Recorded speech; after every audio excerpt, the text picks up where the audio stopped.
Split the bamboo in the morning, dry it till night. Shape and bend it nice and tight. Cross the strands to form a pattern, coat in silk, and you have a lantern. That's how you remember how to make a show lantern. Did you get all that, Chi-Chi? Morning, split bamboo, traveler. Then get silk, make paimon. What? No, that doesn't even rhyme.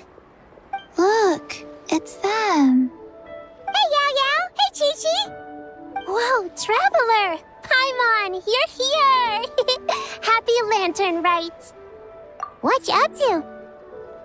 I'm teaching Chi-Chi to make Shao lanterns. It's a real test of finger dexterity, so it'll help keep her nice and loose. Yes, I do finger exercises.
To be a nimble zombie. Wanna try too, you two? Oh, okay. Well, we need a whole bunch this year so it doesn't get too dark at night. Too dark? What does that mean? Dr. Baiju has patients who got hurt walking at night. The moon disappeared, so it was too dark to see. The moon disappeared? Like, behind the clouds? It was Jeonju, the moon devourer. Changshan told me about it, but now I forgot. It's an old myth from Chenyu Vale about a giant toad in the sky that eats the moon. What? The moon gets eaten? It's just a story. It's not like there's actually a giant toad in the sky. I asked Master about it, and she said myths are just insights into how the people of the past understood the world. Well, I didn't see it that night. But I've checked several nights since, and it's been there same as ever. According to Chi-Chi, though, the Ministry of Civil Affairs sent someone to do some kind of serious investigation. So, I don't know. Maybe something did happen. The Ministry of Civil Affairs? This is starting to sound bad. It's okay. You can fly. Even if it's too dark, you won't fall and get hurt. Yeah, exactly. So turn that frown upside down, Paimon. Or someday you'll get a whole bunch of wrinkles and wake up looking like an old granny. What? Okay. No more frowning. But the traveler can't fly. She could still fall and hurt herself, right? Don't worry. That's what the shout lanterns are for. As long as we make enough, Liyue Harbor will never go dark. Yeah, and there's the giant lantern too. Oh, right! I almost forgot. Look! This year's Grand Lantern commemorates the Adeptus who guards the moon. With her watching over it, the moon will be safe for sure. A white horse? Wait! So that's the White Horse Adeptus? Yeah! Legend has it she used to live on the moon. So if it were ever in danger, I'm sure she wouldn't just stand by and watch. Huh! We've heard of the White Horse Adeptus before, but we never heard the part about her living on the moon. Probably because it's a folk legend from Chenyu Vale, so not a lot of people know about it. But recently, some ancient artifacts were unearthed in Liyue, and the archaeological team even found evidence of ancient people worshipping an Adeptus who lived in a palace on the moon. It's kind of like how we write wishes on Shao lanterns and release them during Lantern Rite. The White Horse Adeptus would descend from the moon in her jade carriage and grant people's wishes. Ooh! When did that happen? She sounds different from the other Adepti in Liyue. It must have been a super long time ago, 'cause even Master barely knows anything about this Adeptus.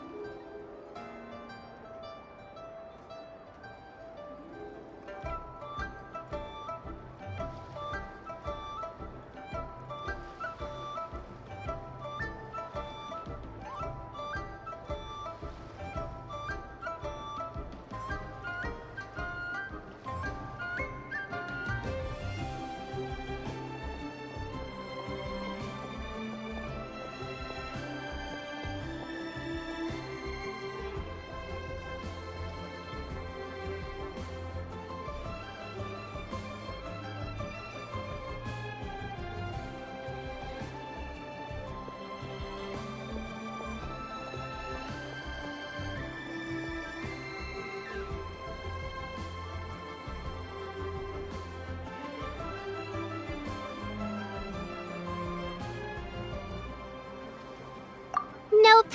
Kinda unbelievable, right? Yanfei said the White Horse Adeptus might even be a made-up legend, just like Janju the Moon Devourer. Yeah, a made-up horse and a made-up toad.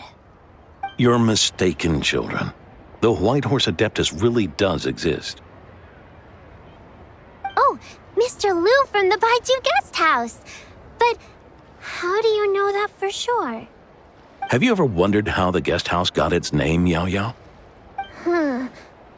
Baiju... White Colt. So, it's named after the White Horse Adeptus? That's right. And that's because one of my ancestors was once blessed by the White Horse Adeptus. Wait, really? Tell us more! Tell us more! It was a long, long time ago, when this ancestor of mine was still a young girl. She was out gathering herbs and accidentally fell off a cliff, but the White Horse Adeptus rescued her. Oh, that's it? Paimon was expecting something a bit more... special? We've heard a whole bunch of stories like that before. Patience, young one. Let me finish. After the White Horse Adeptus saved my ancestor, she told her a story about the moon and the ancient kingdom of Langan. My ancestor was so captivated that she completely lost track of time. So much so, in fact, that when she returned to her village, she found nothing but a desolate ruin in its place.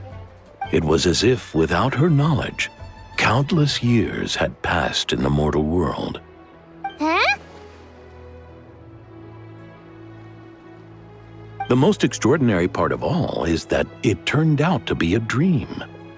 When she woke up, she found herself at the bottom of the cliff, right where she had fallen.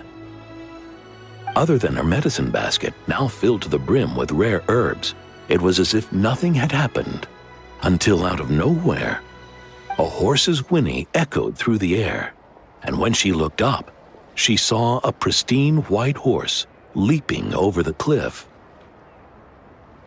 A white horse leaping over the cliff? Wow, that sure is a crazy story. But now, it's starting to sound a bit too far-fetched. Another skeptic. You sound just like my son. But I know it's true. Ancestral records don't lie. Wait, so your son doesn't believe it happened? Don't get me started. Not believing is one thing, but he even wants to change the name of our guest house. It's a disgrace, I tell you, a disgrace. Well, it was getting about time for him to take over the guest house. And what's the first thing he does? Starts going on about how the name doesn't attract enough customers and how we're losing business to Wangshu Inn. Can you believe that? As if Baiju Guest House and Wangshu Inn aren't miles apart from each other. Oh, what about something like the Geo Lord's Rest? Paimon bets that would get people through the doors. Geo Lord's Rest. I like that one. This isn't about getting people through the doors. This is about disrespecting our ancestors. Oh, White Horse Adeptus, my wish is this. Let your divine power be known. Teach my foolish son the error of his ways. Paimon wants to learn more about this Adeptus. Hey, maybe we should ask Zhang Li. Good idea! Mr. Zhang Li is super knowledge. Yeah, we just saw him having tea at third round knockout. Alright, then that's our next stop. Chi-Chi and I are gonna keep making Shao lanterns. Careful on the road. Goodbye, Paimon. Goodbye, traveler.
Oh.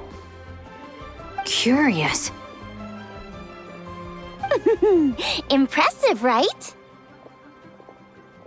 What's with all the commotion over here?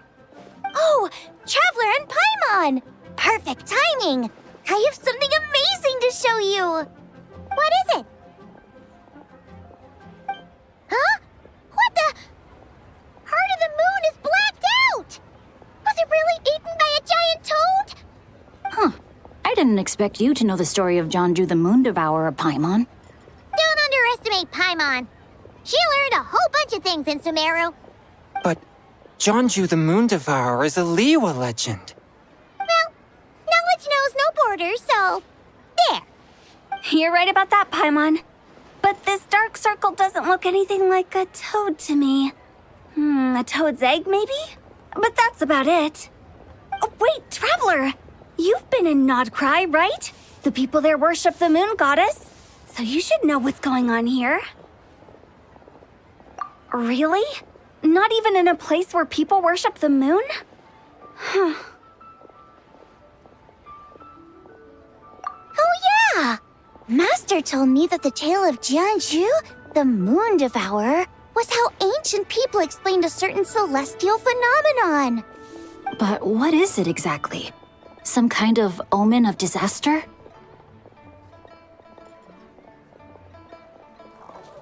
How so?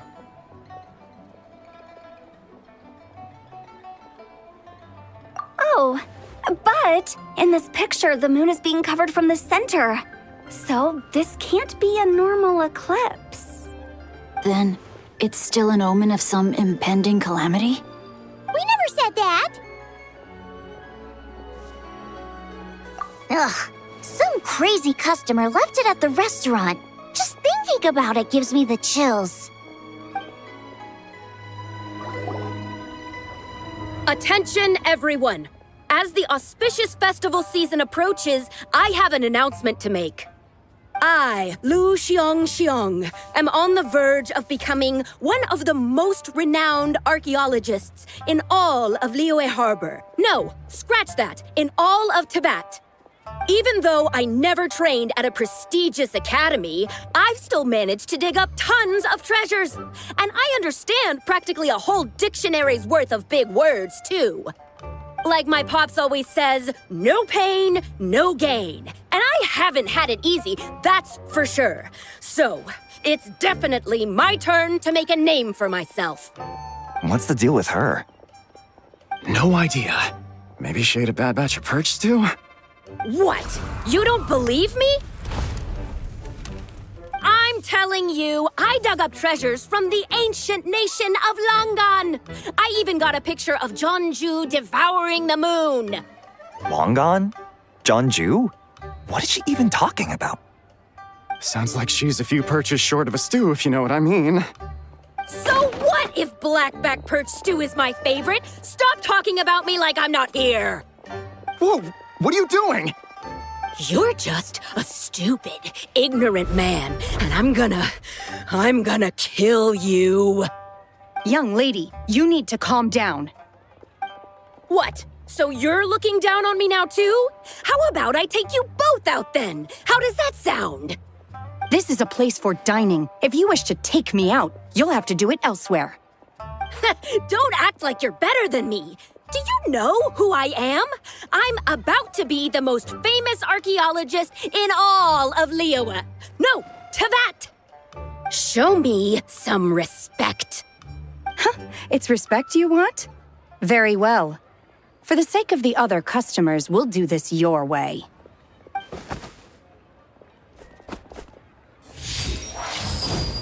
What? So Shen has started the fight? She had no choice. The woman pulled a shovel out of nowhere and started going crazy, flipping tables left and right. She even injured 2 other customers. Shenna did what she had to do to restrain her, then took her to the Ministry of Civil Affairs. Thank goodness Aunt Shenhe was there. Or who knows what might have happened. Yeah. I started cleaning up after all the commotion, and that's when I found this photo. I thought it might be the one she dropped, so I rushed over to show someone. She said she took a photo of Jeonju the Moon Devourer. This must be it. Can we really trust what she said, though?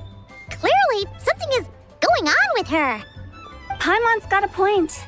It sounds like she wasn't acting right at all. How do we know she wasn't possessed by some kind of evil spirit? Aunt Shenhe would have noticed if she was possessed. All right. But what about the part about Longan and the treasure she found? What about it? What if she raided a tomb and dug up some super special relic, then got herself haunted by an ancient ghost? One so powerful that even Miss Shenhe couldn't sense its presence. Your imagination is something else, Hu Tao. Why would an ancient ghost come to Wanmin restaurant, huh? To eat my blackback perch stew? Hey, it could happen. I'd want to eat your food if I was a ghost. Wait a second. She mentioned the ancient nation of Longan, right? Paimon's heard that somewhere before. You know what? My brother mentioned that some ancient artifacts were unearthed in Liyue recently. Mostly colored glass, fine jade, and bronze relics. Some of the text inscribed on them has already been deciphered. There were some poetic verses, but the word Longan popped up as well. So, does that mean this Longan place is real? Still, Paimon knows we've heard the name somewhere before. Do you remember? Right!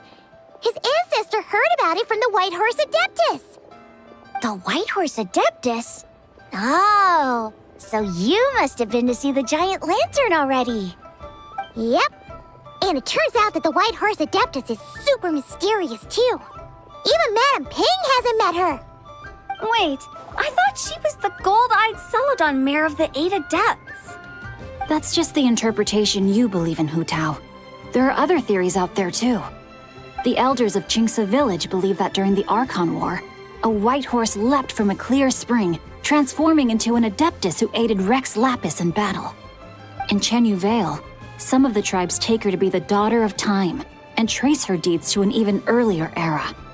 Yet in other ancient texts, including the relics I just mentioned, she appears as an emissary who listens to mortal wishes, bestowing the blessings of the heavens and moon upon the mortal realm, which is why we write our wishes on Shao lanterns.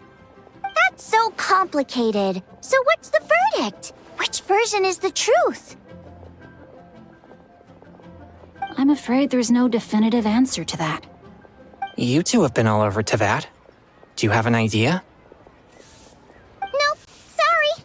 We were actually on our way to ask Zhongli. He knows even more about this kind of stuff than us. Ah, looking for a consultant, huh? He's having tea with Miss Linlong. Shigu Antiques is hosting an exhibition tonight. An exhibition? For what? All those antiques Sing just mentioned. So if you head to the big ship docked in the harbor tonight, I'm sure you'll find him. So, where to next? How about we go to the Ministry of Civil Affairs to ask about the White Horse Adeptus? We might be able to find out more about the recent moon situation, too. If you're heading to the Ministry of Civil Affairs, could you give them this picture for me? Since it belongs to that customer, she deserves to get it back at least. It might even help the ministry with their investigation. Ha! All right! We're off! Oh, wait! I almost forgot! Happy Lantern Rite! Come have a meal with us when you're free. We'll be there, or we'll be... square.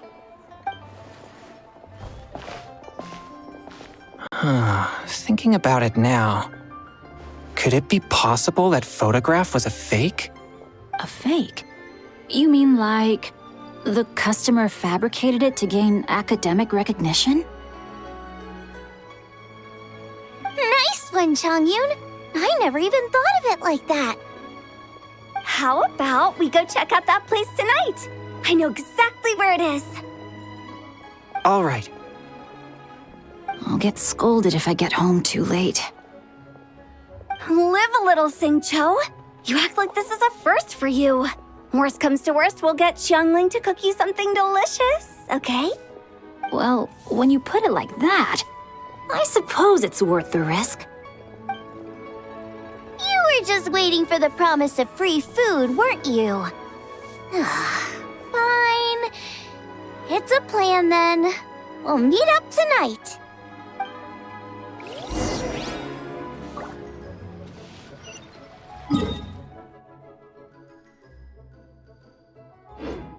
Try your luck betting on Jade?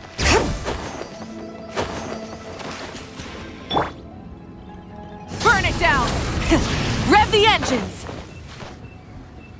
Hip!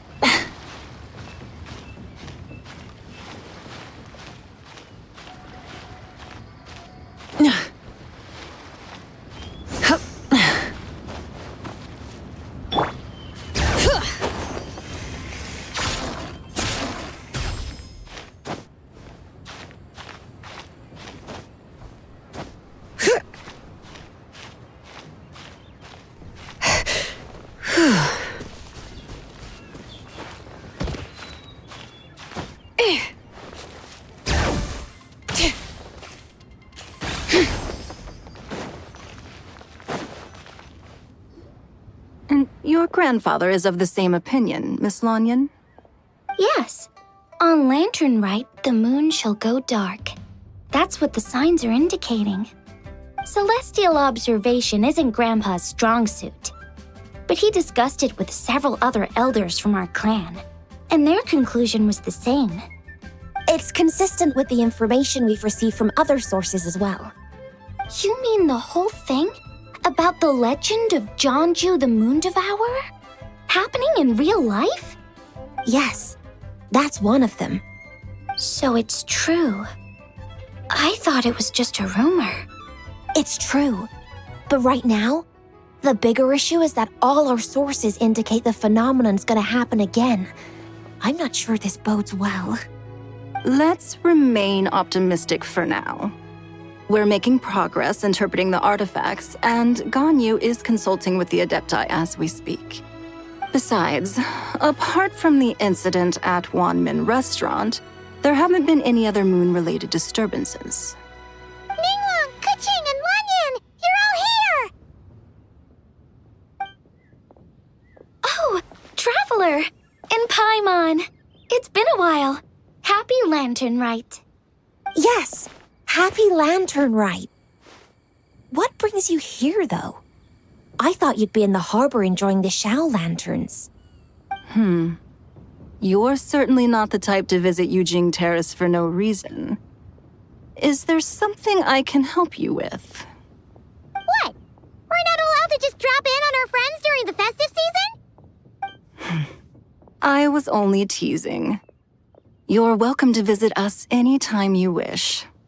Happy Lantern Rite. Oh, and about all the moon business you were just talking about? We have something to show you. Here, take a look! Whoa! Something really did take a chunk out of the moon. Someone managed to capture a picture of it. Is this Jeonju, the Moon Devourer, then? Even though we confirmed this event took place, I still can't quite believe what I'm seeing. Where did you get this picture? From Xiangling! She found it when she was cleaning up after that customer caused a scene. She thinks they must have dropped it. Wait, is this Chawang Terrace? No, it's just where I'm from. It said that Chawang Terrace was where the ancient people of Chenyu Vale communicated with the heavens. And in this picture, the moon happens to be right above Chawang Terrace. I was just surprised, that's all. It's probably just a coincidence. That's interesting because the ancient people of Chenyu Vale migrated there from the chasm area. The chasm? So, that place is involved too? According to our investigation, that customer you just mentioned, Lu Xiangxiang, her father and grandfather are merchants in Liyue Harbor, and her mother and grandmother grow tea in Chaoying Village. A few days ago, she left her home in Chaoying Village to join a civilian archaeological team funded by Hoishan Hall, and ended up excavating some artifacts in the chasm area. These artifacts were then entrusted to Shigu Antiques and are set to be featured in an upcoming exhibition. Then, of course, the incident at Wanmin Restaurant occurred. We suspect something happened during the excavation that left her with quite the shock. And now, it seems like she also went to Chawang Terrace and took that picture of the moon disappearing. The chasm? Chawang Terrace? Things are getting pretty complicated. She's not in a good mental state, so we took her to Boo Boo Pharmacy to get some help. Why don't you come with me to check up on her? At this point, you seem invested in this case too. Then let's head there now.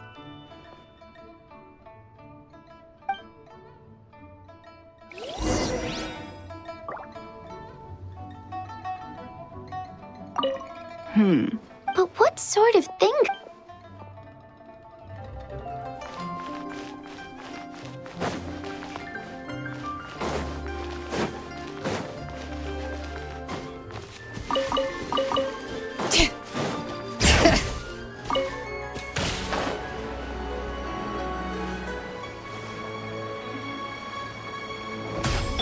Rise with the sun!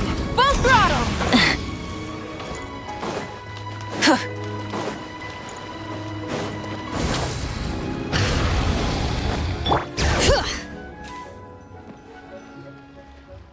Lady Yuheng. Oh, and the Traveler and Paimon are here as well. What a pleasant surprise. Happy Lantern Rite.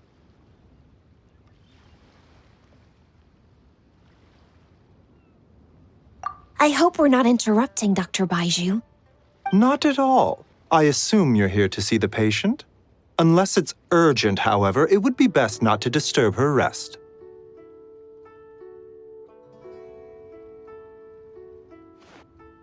It's quite unstable. She's even more agitated than when she first arrived. And she refused to cooperate when we tried to check her over. I had no choice but to prescribe a calming draught and to have her rest for 2 days. So she's getting worse? That isn't the news I was hoping for. It's just a precaution. Based on an earlier conversation with her, it seemed more like a fixation than anything else. She hasn't lost her mind. That's right. When we asked about it, she kept insisting she was going to be famous far and wide. Well, it might not be far and wide, but she certainly made a name for herself around Yujing Terrace. Even some of the Qixing know who she is. Not often, that's for certain. From my initial assessment, the patient appears to have experienced some sort of shock, and whatever it was seems to still be haunting her. But what could have caused such a thing? The relics from the chasm? Or the moon above Chuang Terrace that night? Come back in 2 days, and you might just have your answer. I suppose that's all we can do for now. We'll take our leave then, Dr. Baiju. Of course. If you need anything else, don't hesitate to stop by. Speaking of those relics from the chasm, aren't they being featured in an exhibition tonight? That's right. Are you planning to attend? Yeah! We wanted to have a talk with Zhangli anyway, and now Paimon's even more curious about these relics. I would, except every item in the exhibition had to be registered with the Ministry of Civil Affairs. So I'm afraid it's been spoiled for me. I reviewed them all myself. There are some rather peculiar artifacts, that's for certain. We're still working on decoding the ancient text that appears on them. Yeah! The word jade appears a whole bunch, doesn't it? Huh? How did you know? Shincho told us. He said there were some ancient poems on them, too. He's quite well informed, isn't he? Well, he's right. We believe they're direct references to the ancient nation of long gone. As for the other text, instead of regular poetry, it seems to be more like ceremonial language used to worship the moon and the gods. The moon and the gods? Well, looks like it's almost time for the exhibition. You two should head over. There's an usher at the harbor who will lead you to the venue.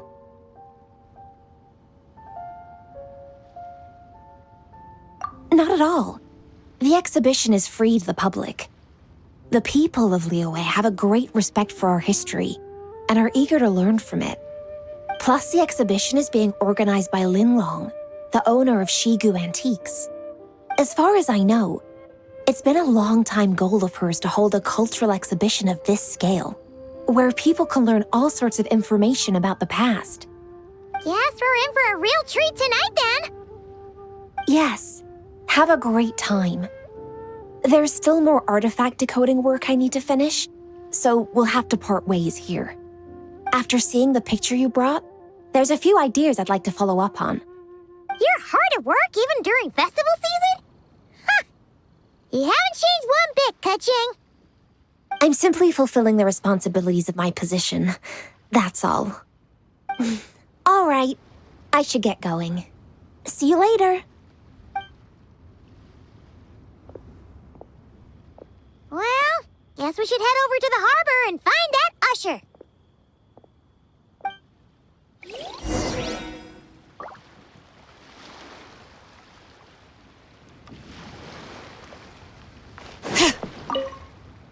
If you're looking to talk...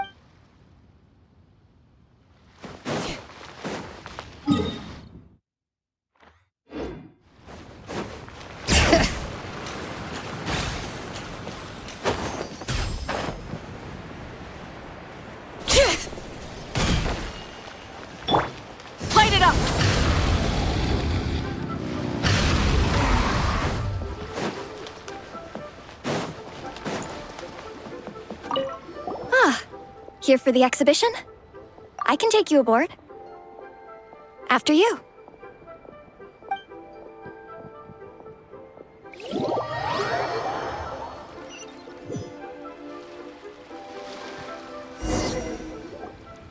Whoa!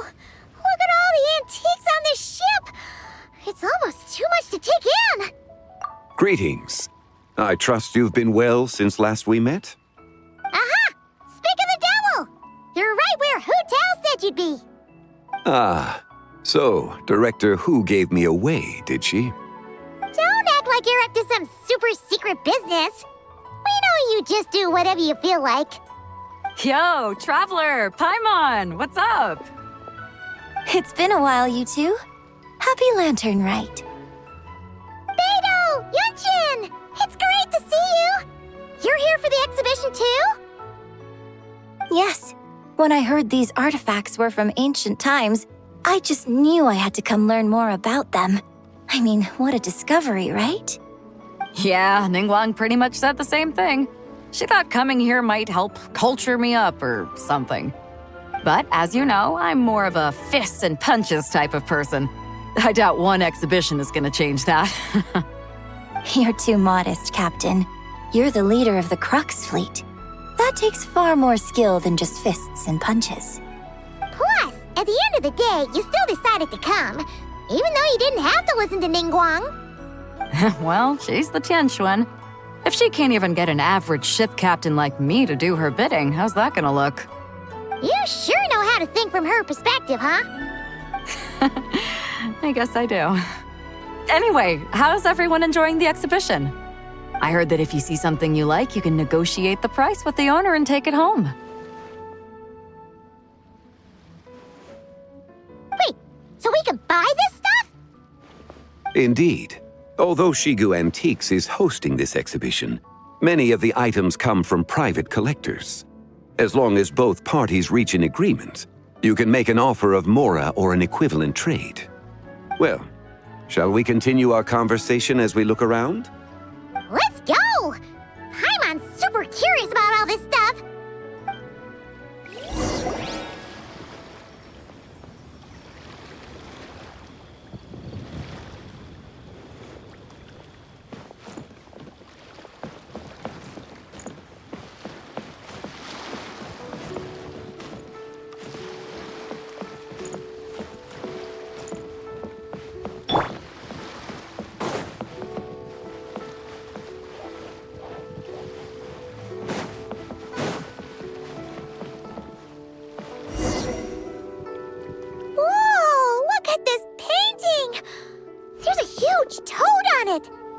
Could it be? Huh. This material is quite unusual. It doesn't look like paper. More like silk or some other kind of fabric. Yeah, I was thinking the same thing. Well spotted. This is a painting of Jianju, the Moon Devourer, made primarily with mulberry silk. Such craftsmanship is rarely seen in modern-day Liyue. Ha! Jianju the Moon Devourer! Paimon knew it! That toad made it super obvious. What's that? A new dish at Wanmin restaurant? No! It's a kind of lunar eclipse. You heard about how the moon disappeared recently, right? Oh, yeah. You're saying a toad did that? It's what the legend says. So, nothing to do with food then. Noted. And the figure next to the toad, is that the White Horse Adeptus? From the stories I've heard, her palace lies on the moon. That would seem to be a logical assumption. No. In fact, this item was discovered in Chenyu Vale, and many years ago at that. Oh, so it's from Chenyu Vale? Actually, that's not quite right. You see, this painting is primarily comprised of mineral-based pigments, such as cinnabar and azurite, which are usually found within stratified rock. This suggests its place of origin may very well have been the chasm. You could have just started with that. You're as knowledgeable as ever, Mr. Zhongli. I had only ever heard the legend of Jianju the Moon Devourer. But now, seeing it depicted in this painting, I wonder, if I purchased it, perhaps it could serve as inspiration for a new opera. Though I'm not quite sure who the painting belongs to right now. A splendid idea, Miss Yoon. Perhaps in lieu of Mora, you could offer the lyrics to said opera as recompense. The lyrics? But to whom? Why, to me, of course. I am the owner of this painting, after all. Wait, so you're one of the private collectors of the exhibition? No wonder you knew so much about the painting. But lyrics in exchange for a precious antique? My work could never possibly be of equal value. I don't know about that. I'm not much of a scholar, but even I know your operas are in a league of their own. An astute observation, Captain Beto. In my possession, this painting is nothing but a lifeless artifact. In your hands, however, it could be transformed into a new piece of art entirely. Quite the worthy exchange, no? But I'm not sure when I'll be able to finish writing it. It certainly won't be ready this year. Allow me to be equally forthright, Miss Yoon. This silk painting is merely a copy I made of the original work. There is no need for such concern over its value. Huh? So it's a fake? I had no idea you were such a skilled artist, Mr. Zhongli. I pride myself on having some knowledge of antiques, but I didn't notice anything that would point to it being a replica. You never cease to amaze me, Mr. Zhongli. You flatter me. All that said, Miss Yoon, you must accept. Truly, I insist. Huh. He's gone from handing out fake Mora to fake paintings now, huh? Your kindness is impossible to refuse, Mr. Zhongli. Rest assured, I'll be sure to return the favor. I shall look forward to it. Man, that was quite the find. I should buy something too, if only so I can show it off to Ningguang. Let's keep going and see what we can find.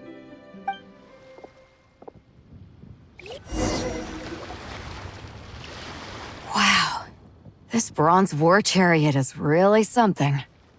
It must have quite the story behind it. I've never seen anything like it before. Do you know what this is, Zhongli? Ah, I heard from Miss Linlong that a carriage made of Celadon jade was unearthed in the chasm. A copper canopy, a body adorned with flowing clouds and geometric patterns. Yes, this must be the one. A precious piece indeed. This thing's gotta be thousands of years old, right? Crazy to think people back then were capable of such intricate metalwork. Too often, we view the past and future through the lens of the present. Objects that fascinated us as children seem crude later in life. And that's only after a few decades or so of separation. If one were to stretch time across hundreds or thousands of years, one might discover that time is not always a force that pushes things forward. It would seem the people of that era managed to create a remarkable civilization in their own right. Makes me want to get my hands on this even more. Ningguang's gonna be so jealous, don't you think? Has this war chariot caught your eye, Captain Beto? Oh, you must be Linlong from Shigu Antiques. Nice to meet you. This exhibition has been amazing so far. Well, that's all thanks to supportive patrons like you and Mr. Zhongli, of course. As for this war chariot, it was discovered by an archaeological team sponsored by Hoishan Hall. The price comes in at 90 million Mora. How much? 90 million? Woo, looks like my eyes were a bit too big for my wallet. Quite a bargain. A bargain? 90 million Mora could feed Paimon for like 1,000 years! And if you actually went on an eating spree that long, perhaps you'd be considered an antique worth that kind of Mora, too. What, 90 million? Nuh-uh! Paimon's worth way more than that! Well, if Mr. Zhongli thinks it's a good deal, I'm sure it's worth it. Big Beidou's putting way too much faith in Zhangli. What if he's only here to drive up sales? I'll take the chariot, Miss Linlong. Someone will come by with the payment. Quite the discerning eye you have, Captain. After the exhibition ends, I'll have someone deliver it to the Alcor. Actually, could you send it straight to Yujing Terrace? I'd like for the Tianquan to see the proof of my discerning eye for herself. Understood. Great. Yunjin and I both found something. What about you three? Want to keep perusing? And don't worry about the Mora. It's all on me. Nobody's going home empty-handed tonight. I appreciate your kindness, Captain, but I'm afraid I have some private matters to discuss with Miss Linlong. In that case, don't let us keep you, Mr. Zhongli. Right this way. Traveler, Paimon, perhaps you would like to accompany me. What? So you can show us another bargain antique that's so far out of our price range it's not even funny? Other people are always demanding Mr. Zhongli's time, but it's quite rare for him to extend an invitation himself. I wouldn't pass up this opportunity if I were you, Paimon. Yeah, just don't forget to come aboard the Alcor for a drink later. Yeah, guess you're right. Taking a quick look isn't gonna cost us anything. Let's go!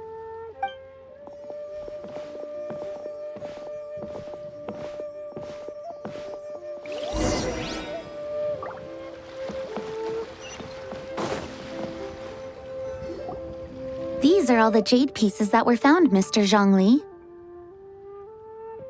Wow! So many styles! What kind are these? These are a type of ceremonial jade. You're familiar with Chenyu Vale's rain jade, right, yes? Oh, yeah! So these pieces are all used in the rain jade ceremony?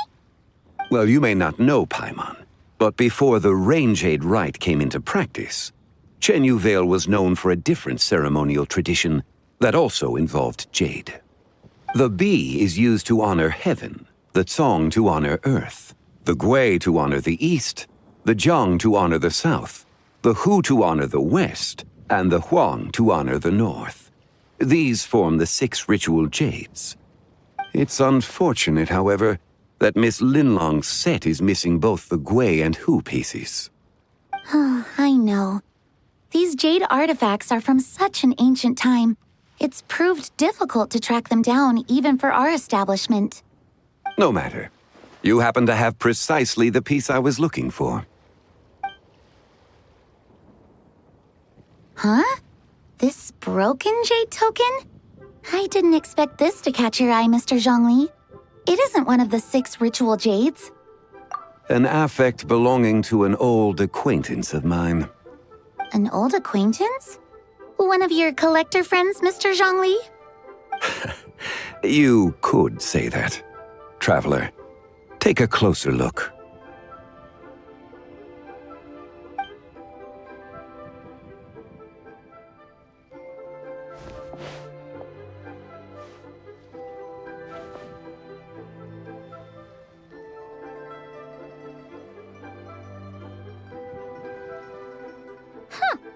It doesn't look all that special to Paimon. Just seems like a broken artifact. Indeed.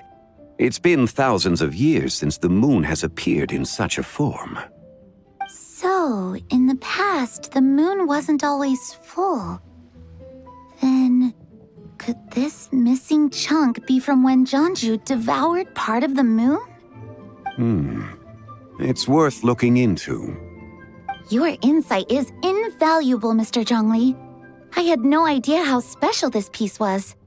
Since it has caught your interest, allow Shigu Antiques to cover the cost. Oh, that is far too generous, Miss Linlong. Not at all. I've always wanted to give people a chance to appreciate these snapshots of history. So holding an exhibition like this has been a lifetime wish of mine. And it never would have been possible without your help, Mr. Zhongli. I merely put in a good word with a few acquaintances of mine. And it had a profound impact. Without your recommendation, I doubt half of these collectors would have come to the exhibition. So, on both a personal and professional level, I owe you my thanks, Mr. Zhongli. Wow! Zhongli actually did something useful for once.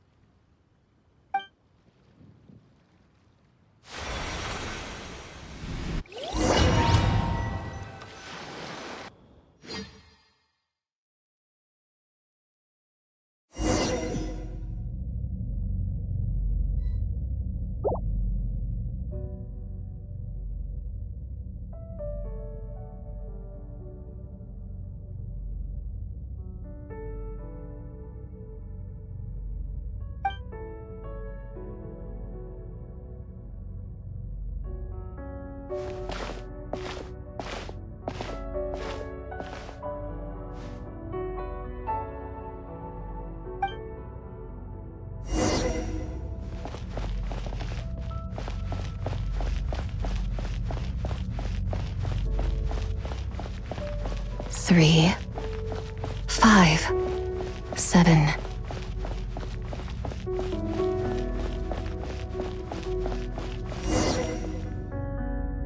$11, 13, 17, 19, 23, 29.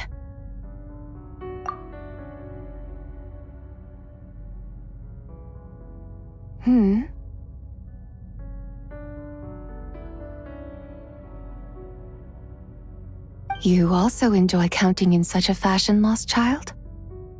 The same loneliness as them. It seems to exist in your heart as well. Me?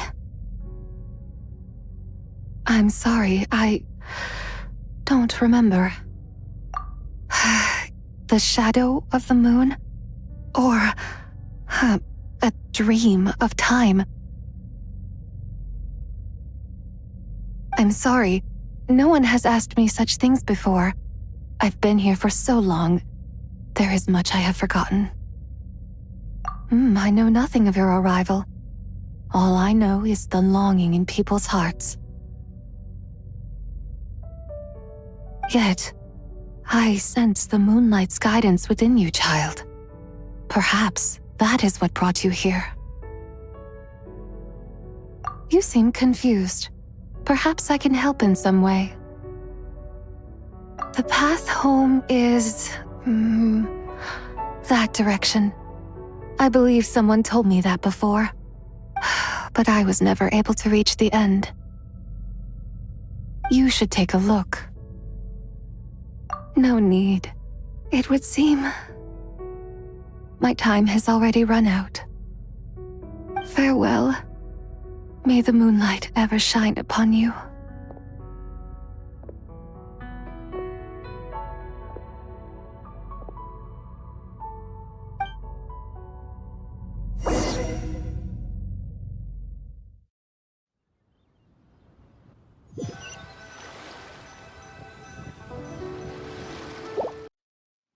Wow! Zhongli actually did something useful for once. Your complexion looks rather ashen, traveler. Are you feeling all right? Yeah, what's wrong? Does your stump... Huh? What are you talking about? You were right here the whole time. Ah, I see. I'm afraid we must take our leave, Miss Linlong. My friend has taken ill and I must escort her to get some rest. Of course. Traveler, Paimon, please, come with me. Ah, yes. Regarding the payment for the jade token. Charge the expense to the Wangsheng funeral parlor if you would.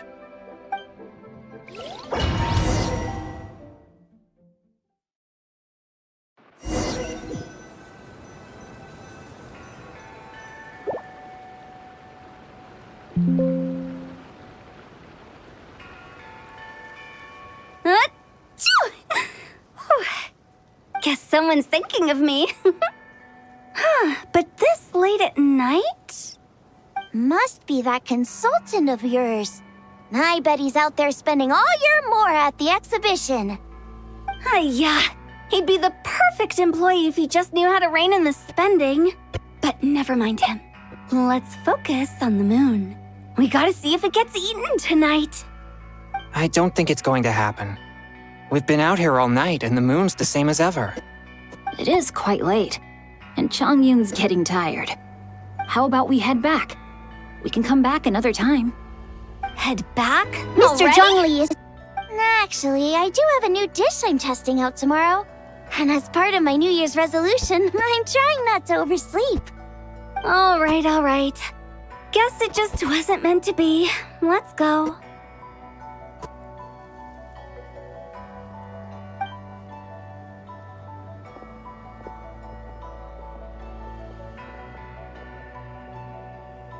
When the sun's out, bathe in sunlight.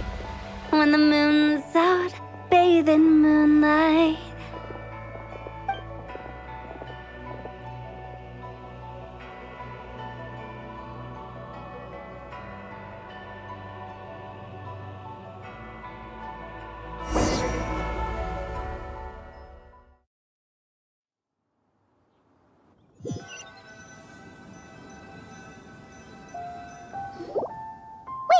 Aren't we going to rest? Why did you bring us here? Because I imagine the traveler would like to know what just happened to her. Oh, right. Paimon's confused, though. She could have sworn you were there the whole time. Oh, how is that possible? It sounds like her spirit formed an inexplicable connection with the being in that space. Ah, you suspected from the beginning, didn't you? Indeed, the being you met is the fabled White Horse Adeptus, and the original owner of this jade token. Her name is Zibai. Wait, does that mean she's inside this token? No, she does not reside within this token, but rather within the moon's shadow. This token is merely a medium. Word has it you accomplished quite the feat in Nodcry. You and your friend brought the Frost Moon back to Tevat. Tell me, did you ever wonder about the other moon? The one that hung in its place for thousands of years? We never really thought about it, but it must have been a fake, right? A fake moon! Indeed, it was false. Its true nature, nothing but a projection of the moon. It also happens to be the prison that confines Zibai to this day. Wait, the White Horse Adeptus is trapped inside that projection? Then we need to rescue her! But the moon in the sky right now is the real one, right? Where did the fake moon go? And why can't Paimon see it? With the return of the true moon, the shadow naturally lost its place in the heavens. Now, it is disintegrating bit by bit. It's a process that comes and goes. When it occurs, it looks like the moon is being obscured by a black shadow. But when it stops, the shadow disappears and becomes invisible to the eye. So, you're saying there's an invisible fake moon blocking the real moon right now? Indeed. Okay, this is not what Paimon was expecting. My hypothesis is that people's wishes could be what trigger the periods of disintegration. After all, when you experienced that episode just now, it was precisely when Miss Linlong spoke of her own wish. Wait, is that because the White Horse Adeptus answers people's wishes? The legend must be true then. So, that means the more wishes we make, the faster the fake moon will disintegrate, right? Then it won't be long before the White Horse Adeptus is free! Quite the contrary. After countless years trapped inside, the two have merged into one. When the moon's shadow is gone, Zibai will cease to exist in this world. Oh no! So, by bringing the moon back, we actually hurt the White Horse Adeptus? Do not burden yourself with such thoughts. Because of your actions, a promising opportunity has presented itself to us. Let us not forget, what is crumbling is also precisely that which imprisons her. Yes, and that is why I invited you here tonight. Your connection to that broken jade token confirms that you can do what I envision. However, while I had hoped to receive your assistance, this matter could have significant ramifications. I must admit a certain reluctance to implicate you in more of Tevat's secrets. Often, the deeper one's knowledge of such matters, the harder it becomes to extricate oneself from them. You are someone who once traveled through the boundless sea of stars. I cannot help but wonder, perhaps it is wrong for your fate to become too entangled with the fate of any one world.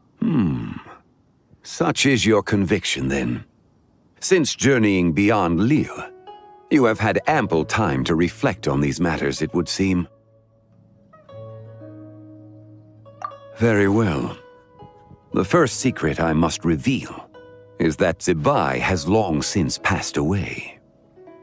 The being within the Shadow Moon is merely one of the 3 deadly selves she severed before her death. Wait, the White Horse Adeptus is dead? Weren't you supposed to tell us how to fix this? Now it just seems even more impossible! Please, remain calm, Paimon, and allow me to explain. The 3 deadly selves is a practice used by those engaged in spiritual cultivation. The intent is to sever the 3 vice-laden mortal selves to reveal one's true, pure self beneath. However, Zibai's 3 selves are more complicated in nature. Because in the moment before her death, someone preserved the shattered essence of her soul and placed the fragments within her 3 deadly selves. If we retrieve the 3 fragments of her soul, there is a chance we can restore her presence in the mortal realm. So that means we can bring her back to life? Yes, provided we retrieve the fragments of her soul's essence from the 3 deadly selves. Indeed, the being you encountered was Zibai's first deadly self, Ziju. After Zibai's death, she ascended to the heavens and became one with the Shadow Moon. The essence that resides within her is a heavenly soul, also known as Taiguang. Thus, this self is the closest to Zibai's true nature.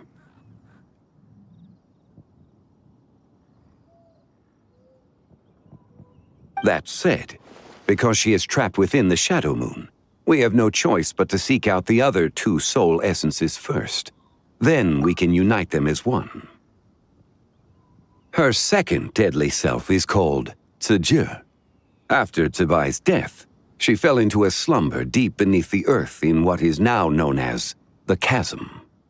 The essence within her is the Earth Soul, also known as Shuangling. She is the self that inherited most of Zibai's memories and wisdom. The chasm? So, do we have to go there to find her? That won't be necessary. I sensed her presence on the jade carriage from earlier, the one at the exhibition. It's possible the return of the Frost Moon awakened her, and she emerged from the chasm alongside that batch of ancient artifacts. Wait! That must be why you agreed to help with the exhibition! To investigate the artifacts! Indeed. So in truth, Miss Linlong was the one who helped me. The third deadly self is Zichao. The essence within her is the human soul, also known as Yojing, Zibai's shade. Thus she is the most free-spirited among the 3. She lent me her aid during the Archon War 1,000 years ago. But later, as her powers waned, she retreated into the mountains. I imagine finding Zichao should prove the most troublesome, so I shall take it upon myself to track her down. So, we need to find the second deadly self, right? But where do we even start? Locating her should not prove difficult. In life, Zibai was fond of mortals, and as the self who inherited most of her memories and wisdom, Ziju should be the same. It's possible she has possessed someone, and is meandering the bustling streets of Liyue Harbor as we speak. Possess someone? Wait. Are you thinking what Paimon's thinking, Traveler? What if she raided a tomb and dug up some super special relic, then got herself haunted by an ancient ghost? Exactly! Lu Xiangxiang! It seems you have a lead in mind already. She'd still be at Boo Boo Pharmacy. She was super agitated when she first got there, so Baishu gave her some calming medicine and told us to come back in 2 days. Do you think it could be her, Zhengli? It's quite possible. The deadly selves are impure beings that can easily influence mortal minds. A sound plan. Well, I should get started on my own investigation then. But you're leaving already? I must. Zichao went into hiding after the Archon War. If I am to have any success tracking her down, and there's no guarantee, I should start sooner rather than later. But there's still so much you haven't told us. Like, who the White Horse Adeptus actually is, and how she died in the first place. Not to mention who it was that preserved the fragments of her soul. Should our endeavor prove successful, then naturally those answers will follow. If not, speaking of them would be rather meaningless. Aw.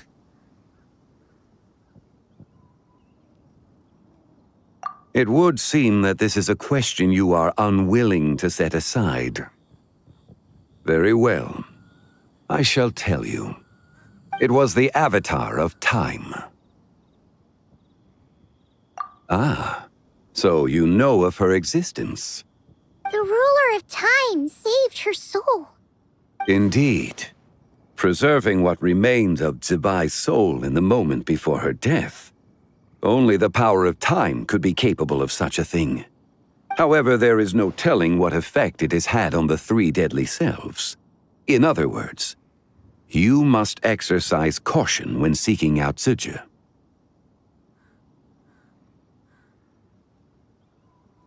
On the night of Lantern Rite, countless Shao lanterns, and the wishes written upon them, will be released into the sky. I estimate that this event will trigger the Shadow Moon's collapse. When that happens, the cage that confines the first deadly self will open. That is our moment to act, but also the moment where all could be lost. For if we fail to retrieve the other two soul fragments in time, Zibai's resurrection is hopeless. As I mentioned before, the answers to your remaining questions should come in time, providing our efforts bear fruit. Let us hope that all proceeds smoothly in the days to come.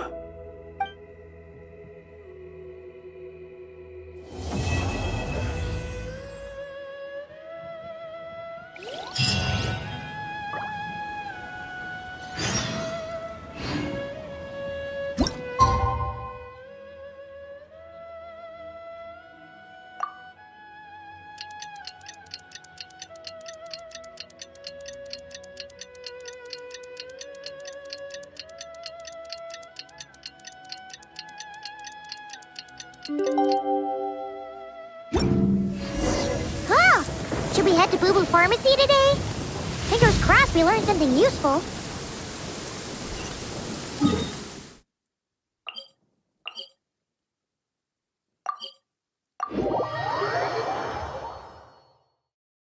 Oh, you're dripping. Rise with the sun!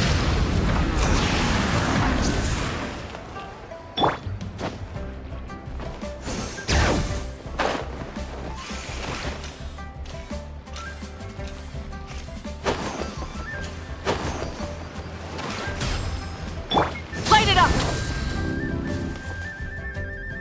So let me get this straight. The patient disappeared right as you were delivering the medicine. I know it's hard to believe, but that's exactly what happened. It's true.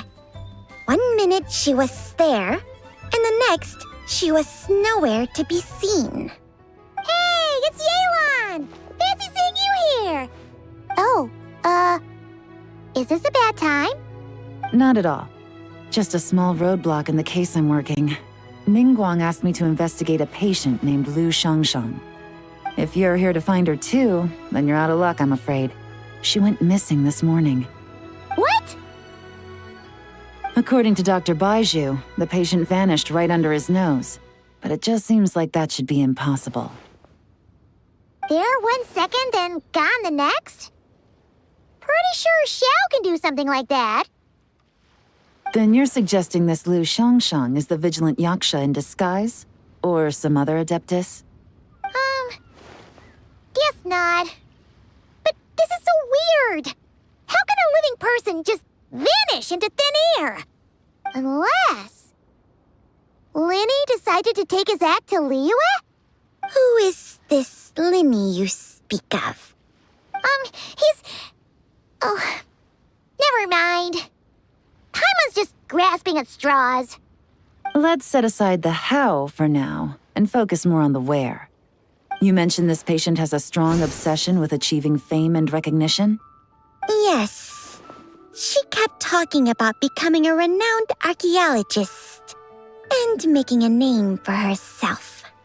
So, are we looking for a place where it's super easy to become famous? I think we should check out the Xiao Lantern crafting stalls. Because it's easy to become famous by making Xiao lanterns? Not exactly. When the people of Liyue need a solution to a problem, their first thought would be to pray to the gods and the Adepti. If her wish is to become famous, she might write it on a Xiao lantern in the hopes that the fabled White Horse Adeptus might make it come true. That certainly sounds probable. Turns out, the White Horse Adeptus might be a lot closer to home than she thinks.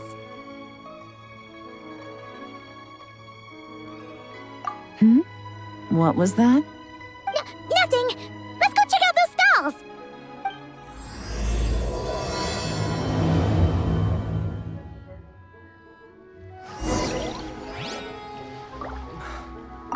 Is it possible I was just imagining things? But I saw it too. We can't both have been imagining it.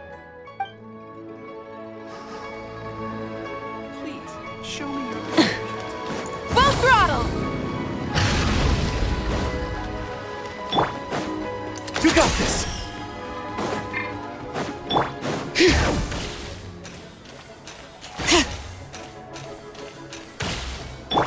Burn it down!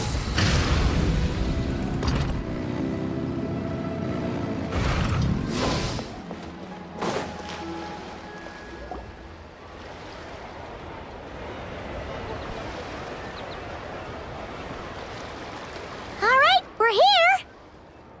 Still no sign of Lu Shangshang, though. As long as you're patient enough, Paimon, you'll find that hunting down people is no different from hunting boars. We need to blend into the environment, or we risk alerting the target. So as far as everyone here is concerned, we're just ordinary tourists. Oh, okay. If we need to blend in, then let's make some Xiao lanterns and write our wishes down, like everyone else. What's your New Year's wish, Yelan? I haven't given it much thought. Oh, and it can't be work-related. You gotta take a break once in a while, right? You're always digging out this suspect, tailing that criminal, hunting down this gang or that. Which is super amazing and all, but it's gotta be exhausting. Really getting into this, huh? You said to blend in, right? Come on, it's all part of the act. So you gotta think of something. Then, I suppose, it'd be to go traveling, the next time I get the chance. Traveling? That's our bread and butter. Wanna join us? Thanks for the offer, but my desk is piled high with reports on your exploits. And that's not quite the kind of traveling I had in mind. I was thinking more, the lie down and do absolutely nothing kind of travel. Ah, something a bit more easy and breezy, right? Hey, wait! We know just the place! the Easy Breeze Holiday Resort in Netland. It's super relaxing and full of fun activities. You've got the beautiful ocean and tons of cute little creatures called Asha. Seriously, you gotta go! I suppose I'll have to check it out. Hey guys, happy Lantern Rite! What a coincidence! You here to make shell lanterns too? Well, it's that time of year, am I right? Thought I'd join in on the fun. You can't have Lantern Rite without making one of these. What you gonna wish for? Aw, man, it's kind of embarrassing, but whatever. The truth is, the mighty mythical beasts are seriously struggling with recruitment. So I'm hoping to find a few apprentices and teach them the art of wushu dancing. Awesome! Shurfugami, here we come! Whoa there, Paimon. One step at a time. I actually need to find people first. Yeah, but Paimon bets people will jump at the chance to learn from you! Well, I wouldn't be so sure. Wushu dancing is super physical and takes a lot of hard work to master, so it's not easy to find people. At this point, if the Adepti can't help me, no one can. I'll do it! Huh? You just said you wanted an apprentice, right? Well, I'm offering. What do you think? Whoa, the White Horse Adeptus works faster than I thought. Traveler, it's her. Lu Shangshang. Our target! Hey, didn't you hear me? I said I wanted to be your apprentice. No need to shout. I heard you the first time. What's your name? Step back a bit, Gaming. This person could be dangerous. What? Hey, what are you trying to do? Do you know who I am? Get back! Lu Shangshang, we have no intention of harming you. We just need to ask you a few questions. Get back, I said! Try to remain calm. If you come any closer, I'll...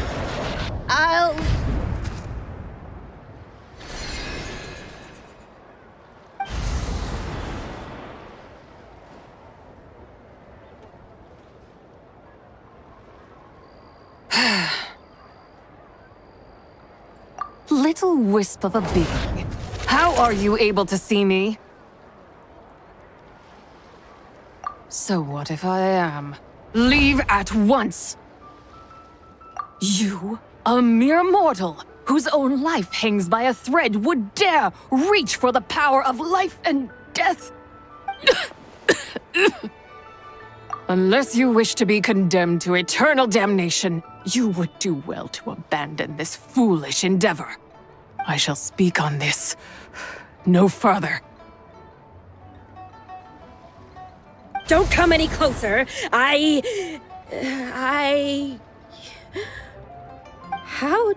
did I get here? Who are you people?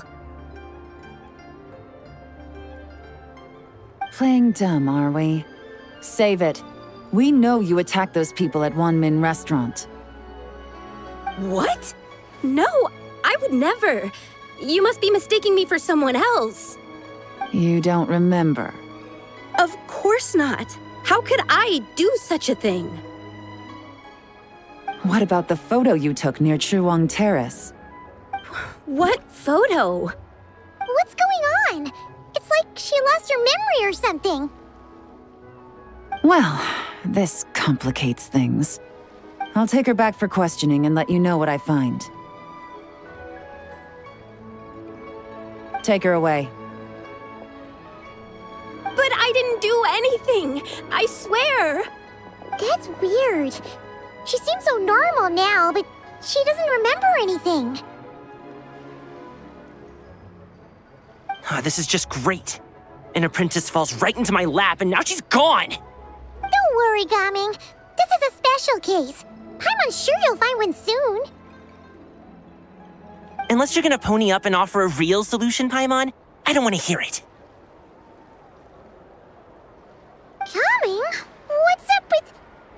I'm done here. I'm gonna go find an apprentice, and I won't take no for an answer. Gaming, wait! Is it just Paimon, or was Gaming acting super weird just now?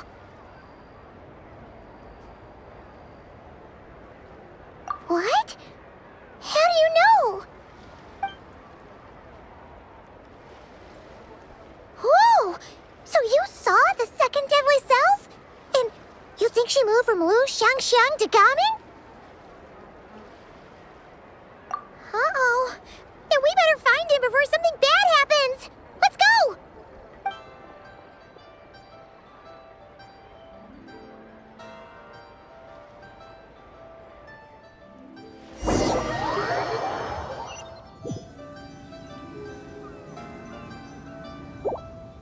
Alas, why must Cloud Retainer inflict such woe upon us, Mooncarver? By the order of Rex Lapis, we were supposed to make haste to the harbor to stand watch. Yet we arrived late, for you, in your inscrutable wisdom, chose that very moment to tend the mint. It is no wonder Cloud Retainer banished us to the wilderness in anger. A pity only that I, blameless as I am, was made to share in the punishment. Blameless indeed. You speak as if it was not you who decided to plant all that mint in the first place. Yet now, in its wretched state, overrun by blight and vermin, you would turn away? Utterly heartless, I say. Were I truly that heartless, would I have rescued those seedlings from this desolate wasteland, granting them haven in your hallowed garden? Alas, if blame must be laid, let it fall upon Cloud Retainer for failing to recognize the virtue of our plight.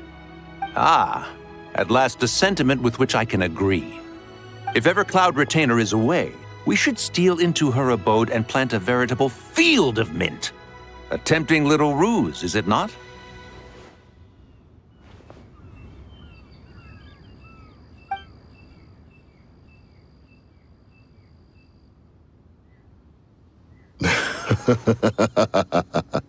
Positively ingenious. Please stop chasing us. Just let us go. Get back here! If you keep running, I'll kill you! Please, we don't know anything about wushu dancing. Just leave us alone. What? You think I'm not good enough to teach you? Just agree to be my apprentices, and then we can talk. That child looks somewhat familiar. Ah, it appears to be the wushu dancer from Liyue Harbor. I have seen him perform on occasion. Come, let us take a closer look. Has trouble befallen you, young one? Perhaps we can offer aid. Oh, thank the gods. Please, sir, you have to help us. This guy's trying to force us to become his wushu dancing apprentices, and he won't take no for an answer. Oh, so it is you who require aid, not the other way around. Get out of the way, old man! This is between us. Preposterous. You dare to presume we are of a mature age? Listen here, brazen youth. Skilled you may be in the art of dance, yet your offstage demeanor leaves much to be desired. Hold on, Mountain Shaper. Something is amiss. Look closer. Huh. Indeed, he bears the mark of something unclean. It spells trouble. You there, depart at once. Hey! You drove off my recruits, old man! You'll just have to take their place, even if you're a bit on the decrepit side. Many years it has been since a being has dared speak to us in such a manner. Now let us see what evildoer has sought to use you as its puppet, young one. You two, you're Adepti! Does that strike fear in your soul? Whoa! Two Adepti recruits just fall right into my lap? That white horse sure knows how to grant a wish. Coming! Slow down! Wait for us! Jeez, take a hint, will you? I told you to stop following me! Traveler, Paimon, keep your distance from this youth. Evil has taken a hold of him. We know! It's one of the White Horse Adeptus' deadly selves! She's possessing Gaming! The White Horse Adeptus' deadly selves? Could it be that Rex Lapis called us to Liyue Harbor for this very reason? Hey! What are you two whispering about over there? Who's gonna be first apprentice and who's gonna be second? It doesn't matter! I'm not the kind of Sufu who plays favorites. Insolent spirit! Be gone from this child at once!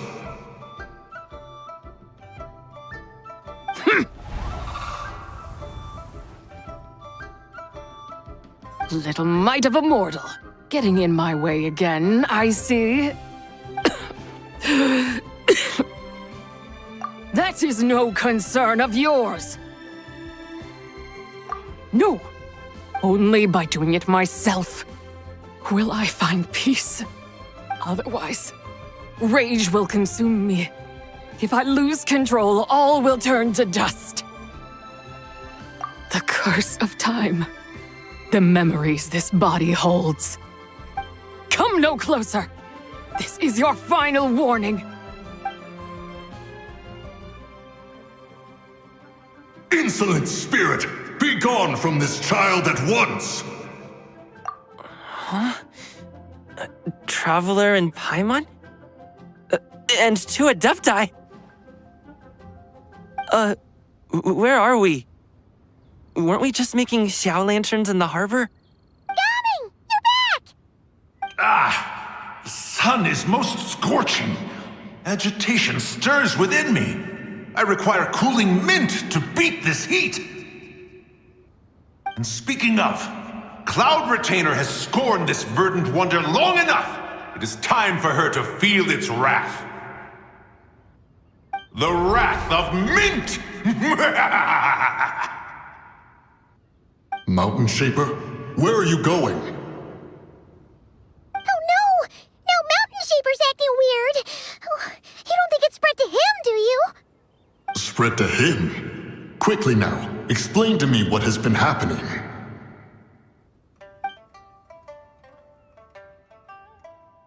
What? Was I really that rude? Jeez, someone get my dad to throw a slipper at me. I'm so... Whoa! You okay, Gaming? He is fine. It is simply exhaustion. But to think Mountain Shaper would succumb to something like this, it is most unexpected. So, what do? We can't just leave Gaming like this, but we can't ignore Mountain Shaper either, right? My cultivation level rivals that of Mountain Shaper. Were I to give chase, Zizha would but flee from his form and take refuge in mine. Seek out Streetward Rambler. Cloud Retainer and the Conqueror of Demons should be with her. I shall take this child back to the harbor and join you post-haste. Whoa! What are all the Adepti doing together? Rex Lapis charged us with keeping watch over Liyue Harbor should danger rear its head. I dare say this is the very crisis he anticipated. Come, we must devise a strategy before confronting Zizha.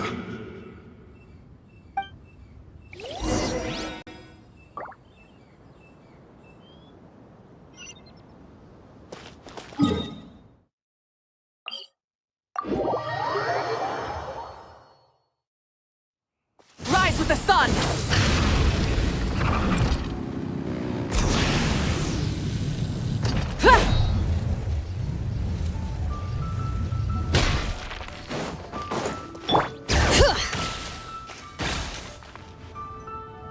The White Horse Adeptus? You mean the mysterious white mare that aided Rex Lapis during the Archon War? Even if it's not her, there must be some connection. She always avoided us back then, and I never knew why. Rex Lapis's recent trip seems to be related to this person as well. Shanyun! Madam Ping! Xiao! Great! You're out here! Ah, Traveler. It has been quite some time. Oh, happy lantern rite, Paimon. You're as lively as I remember. I trust things have been well. Sorry, Madam Ping. No time to catch up. Something terrible has happened. What is it? Has Mountain Shaper gotten himself into trouble? Mooncarver is here with you, but he is not.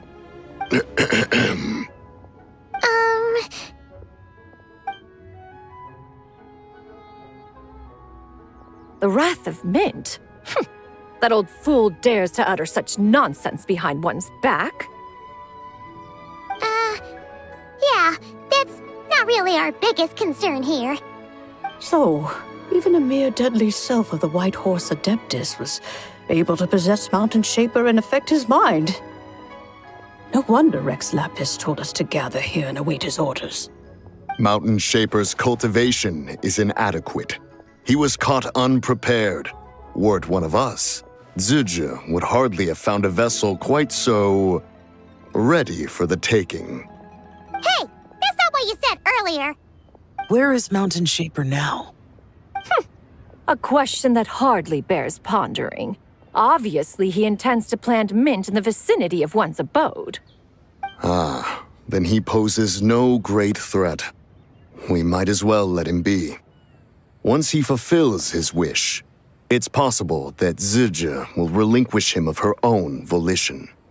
Your ulterior motive is most obvious, Mountain Shaper. You two hope for Mount Outsong to be covered in mint. One can see it clear as day.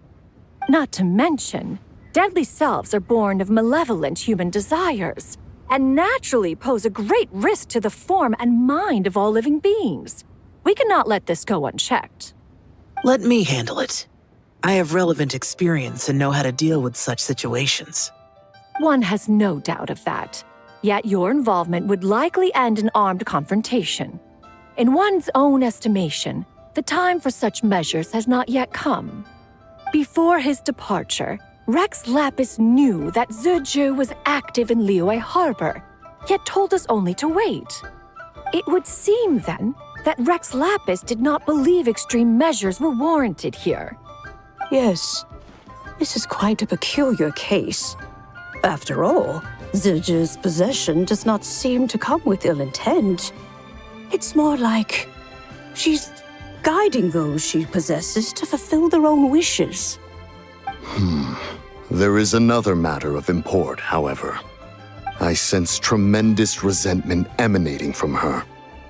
What could be its source to render her so unable to find peace? She was talking about the White Horse Adeptus memories, right? From what the Traveler said, it seemed like she was about to explode with rage. But why? With Rex Lapis away, if we wish to understand that which occurred in the past, we shall have to ask her directly. She also mentioned the Curse of Time. What could that be about? Perhaps erosion. Indeed. We are of the same mind. I heard that ancient clans in the mountains once regarded the White Horse Adeptus as the daughter of time. It seems there was some truth to that, after all. The Daughter of Time. Cursed by time? Time does not treat everyone equally. The longer you dwell in this world, the more it takes from you. Then what do we do? One has devised a solution.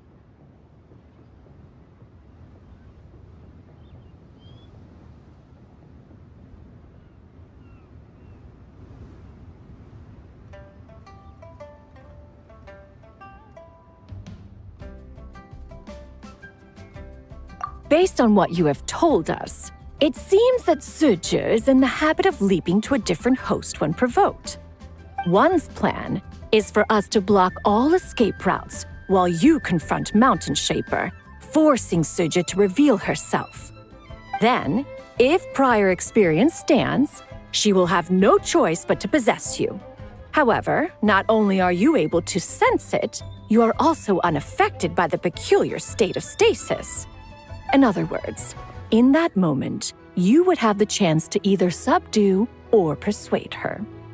That is akin to walking straight into the lion's den. Allow me to go instead. Yeah, isn't this plan a bit too risky?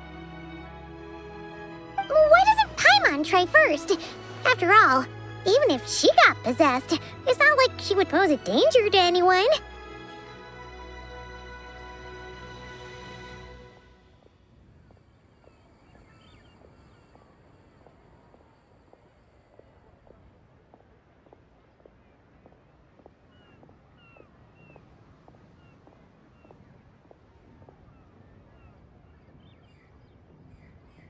Paimon's wishes aren't all food-related, you know. One would not suggest this course of action if one had any such reservation. Time and again, the traveler has proved immune to Sidge's influence. Consider for a moment why that might be. Oh yeah, that's what the first deadly self told you, right? Perhaps your time in Nodcry left you with the blessing of the newborn moon goddess, traveler. And this Whitehorse Adeptus clearly has a profound connection to the moon. Indeed. Indeed. I see. Have you other concerns, Conqueror of Demons? I was just trying to fathom why Rex Lapis left without explaining the situation in detail. But now I think I understand. Rex Lapis entrusted this matter to the Traveler, which means in his estimation, the Traveler must be the key to its resolution. So I have no other concern. I trust Rex Lapis, and I trust you. Then we are all in agreement on proceeding with this plan? Very well. We should depart at once, lest we lose our chance. Let us see whether that old fool truly dares to face one's abode with Mint.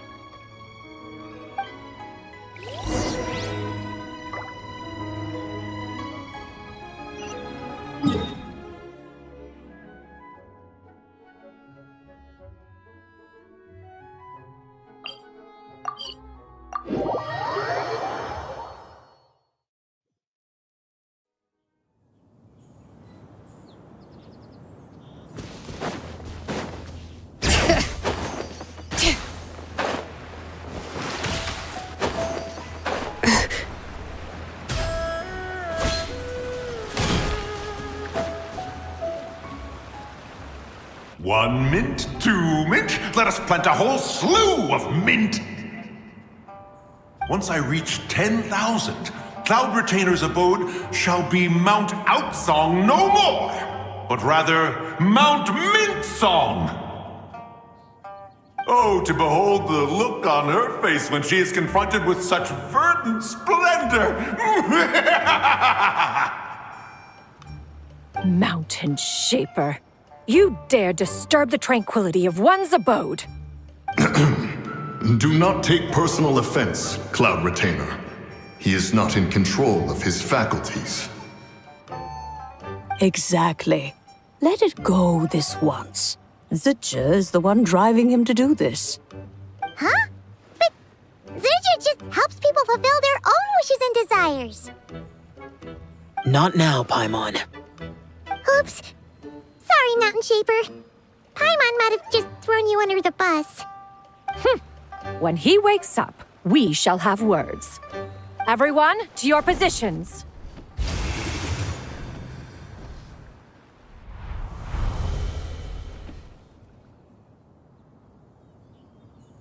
Be careful. A pest? I must catch it! Again!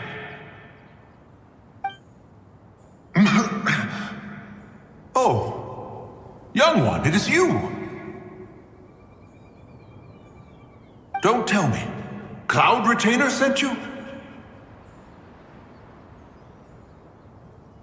Ha! Such brazen insolence! Such presumption, such boundless avarice. That wretched adept's impudence knows no end. If she dares lay a finger on my garden, I shall smash her cuisine machine to pieces! You think I am one to fold so easily?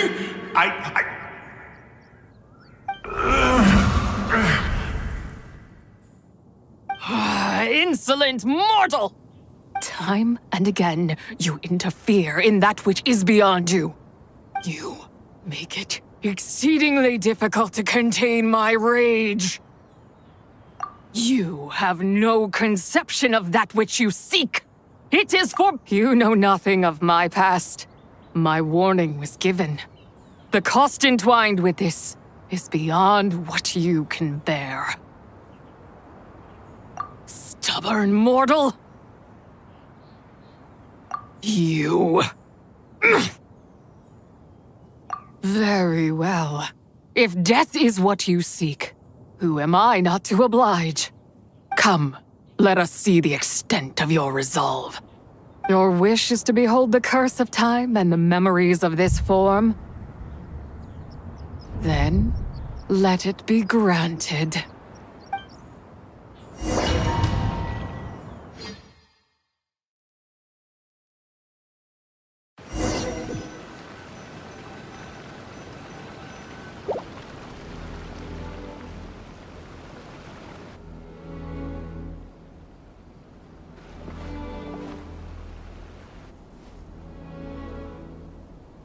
You who seek death, stand before me.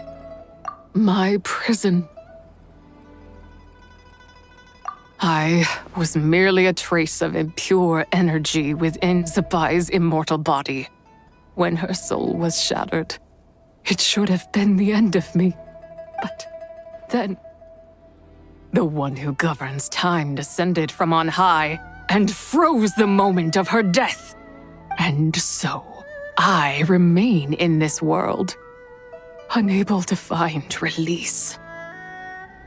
A mortal who knows of her existence and would dare to speak her name. Who are you? Help. No, there is nothing we can do for each other. Her power, the one who governs time, it has surrounded me ever since. A blessing and a prison, all at once. No, I have been asleep in this prison for countless years, until a familiar presence woke me. Then, through that mortal girl's eyes, I saw it, as pure and bright as ever, unchanged across the millennia. It was that place is called Chuang Terrace. Did later generations rebuild the altar in a new location? It looks just like the one used to honor Zibai. Could it be that traces of what happened back then still remain in this world? That memory is embedded deep within the essence of Zibai's soul. It is one that should have been forgotten. Yet, it is precisely that which haunts my every waking moment, fuels my rage, and denies me a modicum of peace. Now you, a mere mortal, come to seek that which is forbidden. So, let us see whether the fire that fuels your ambition is a hero's wisdom, or a fool's courage. I shall relinquish control over this body's curse and let it devour everything within sight.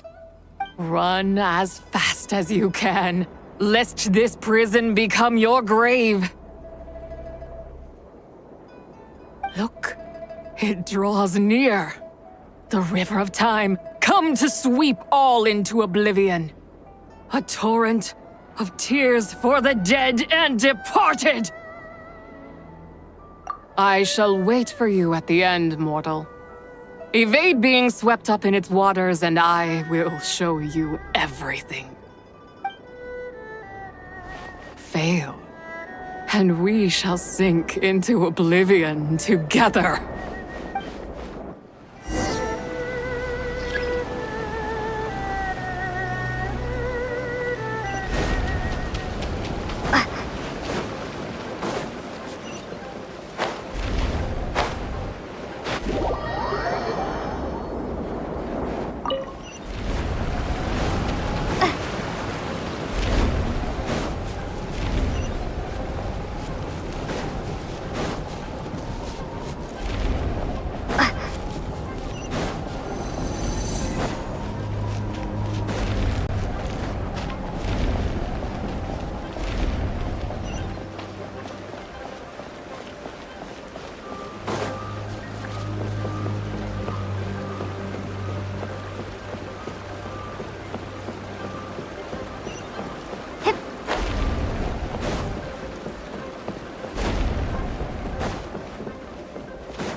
I did not expect that you would make it to the end.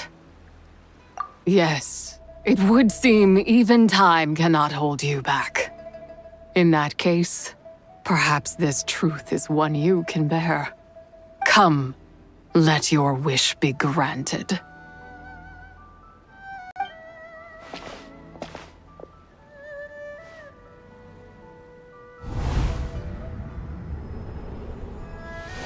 Under moon eternal, in radiant night, a maiden grants silk, soft and light.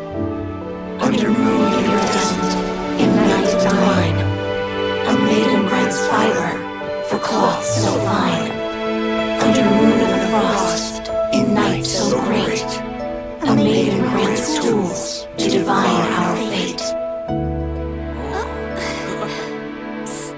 What are Mom and Dad doing? Shh, just make a wish. The kind Adeptus on the moon is listening.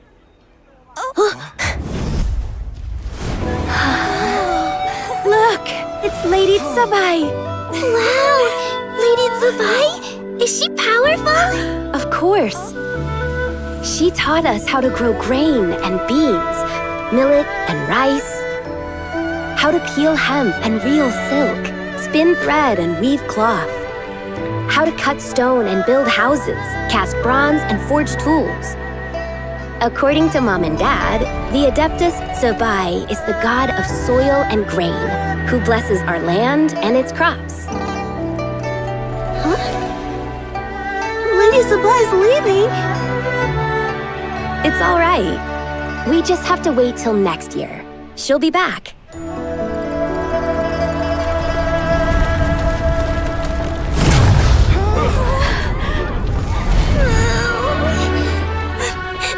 Mom and Dad are gone. Why hasn't Lady Zibai returned? She'll come. We just have to believe. What is that?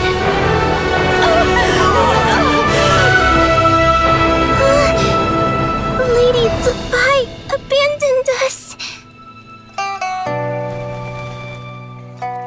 All places tainted by the abyss need to be purified. That includes Long Gone. And what of its people? You know what will happen. You are but an emissary to the mortal realm. This is Heaven's will. There is no need for guilt, and no place for hope. I wouldn't dare. But the people of Langan honor me, worship me, pray to me. If I do not answer, the guilt will be too much to bear. And if you do, you will meet the same end. Then as their god, I shall die among them.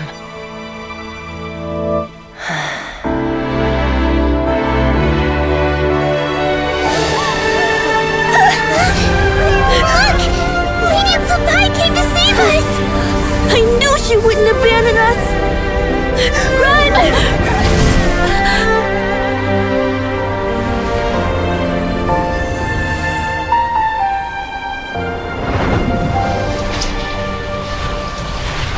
You have done enough.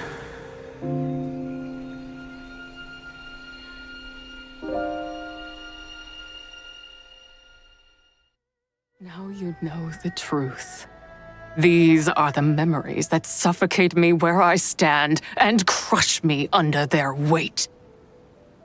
Not just my nation, but the people I loved.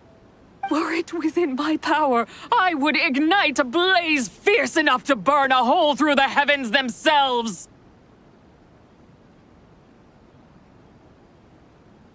It was a time of war, one that ravaged heaven and earth. Remnants of the battles tainted with cursed power fell from on high and devastated Langan. The heavens decreed that the tainted filth had to be cleansed. No matter the cost. If I just had more time, I could have helped more people to escape. But it wasn't enough. I just needed a bit more, and they all could have survived.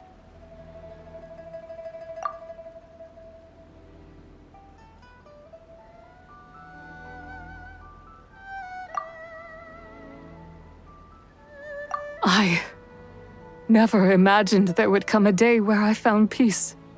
So long this rage has been within me. Yet here in this moment, it has stilled at last. Thank you. If you wish to bring Zibai back to life, mortal, then you may take the part of her soul that lives in me. Just remember, from this moment onward, the fate of Langan's fallen rests on your shoulders, and that cannot now be changed. As I said before, I am but a remnant of Zibai's adeptal form, a manifestation of her wrath that was not meant to linger in this world.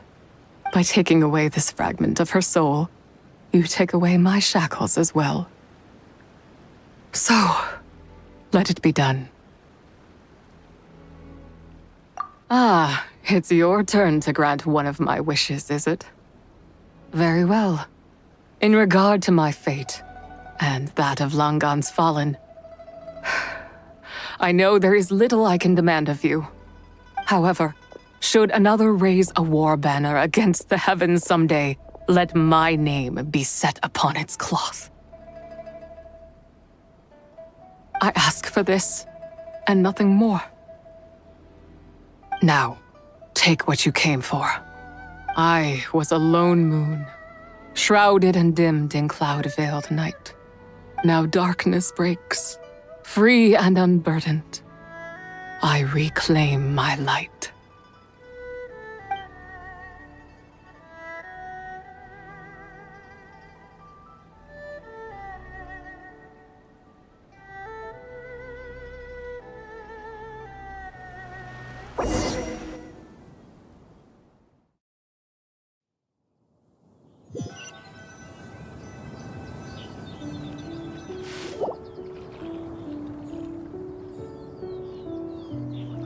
You think I am one to fold so easily?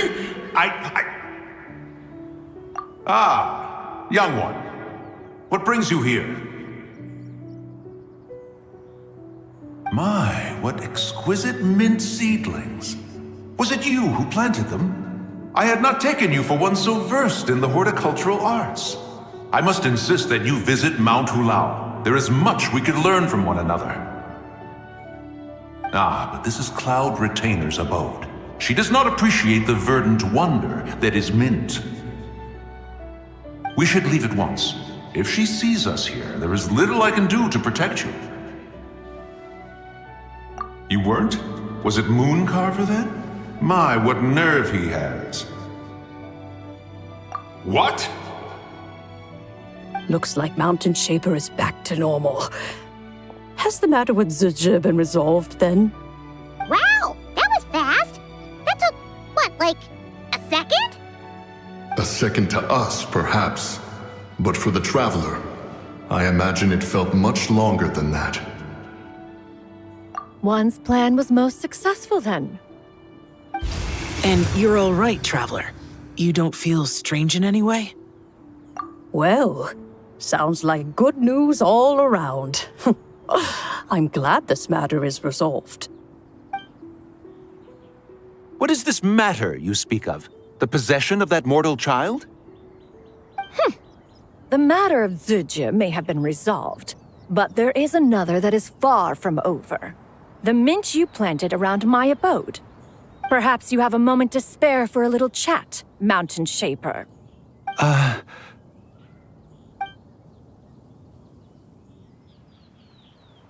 You seem reluctant to talk in detail about what happened with Zibai.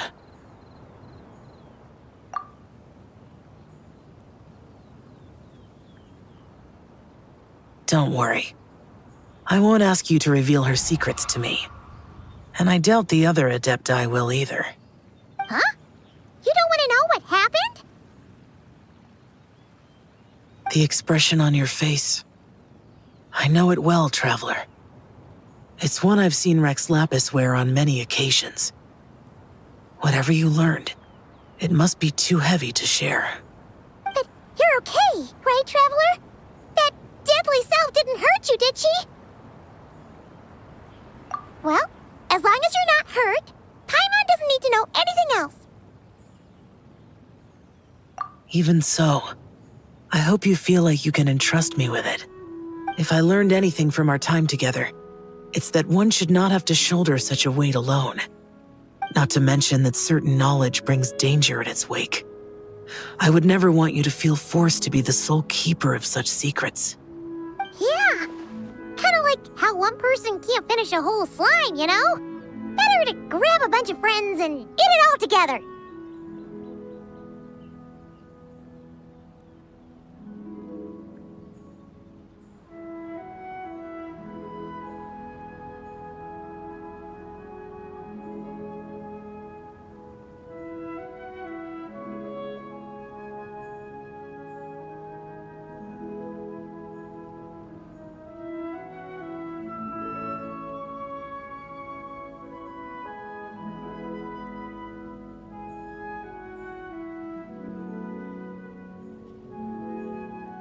Exactly! Wait, no!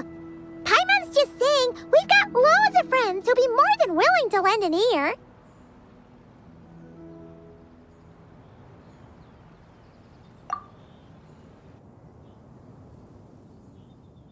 I never knew there was such a tragic chapter in the ancient past of this land. So, the people of that nation worship the White Horse Adeptus as the god of soil and grain. It would seem, then, that Rex Lapis had a similar reason for withholding the details of his recent trip. I've often wondered if he had companions to stand by him before we met, or if he was forced to face things alone. Regardless, Lantern Rite takes place in 2 days. Let's meet back up again there. If there's no news of Rex Lapis by then, we'll have to come up with a plan. Fingers crossed it all goes well.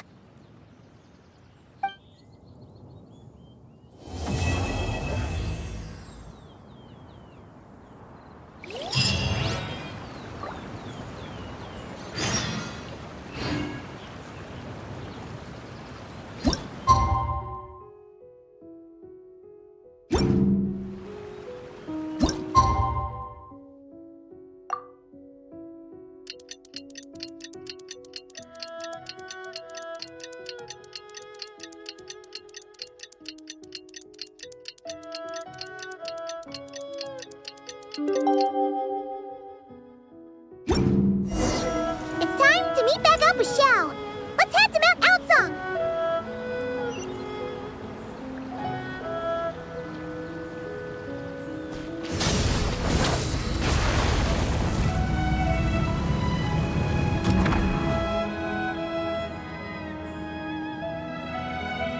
Xiao, Cloud Retainer, made a ping! We're here! Any news on Zhongli? Wait, are we missing 2 Adepti? Well, Shenyun banned Mountain Shaper from Mount Outsong for 3 days. Oh, then what about Mooncarver? The scheme to plant mint in one's abode was one those 2 fools devised together? And when it comes to punishment, one does not discriminate. His banishment ends in 3 days as well. Wow, that's pretty harsh, Cloud Retainer.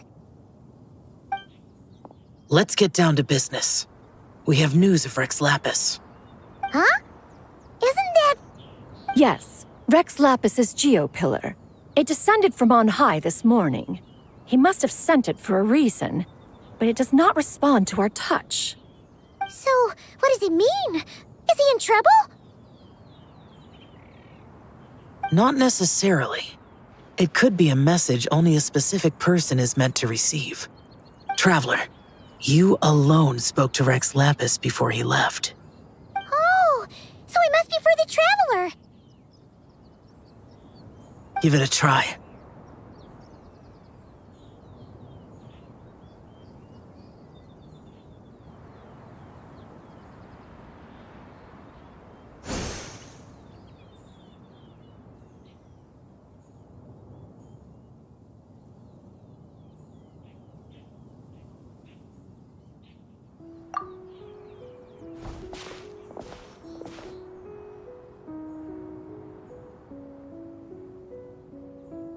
Come to the spring on Mount Qingze. I have left an entrance for you.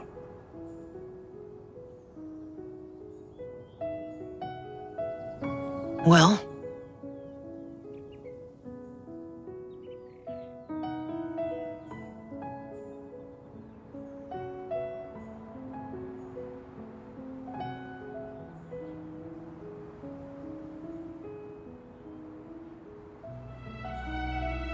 Just as one surmised, it seems that Rex Lapis will not countenance our involvement in this matter.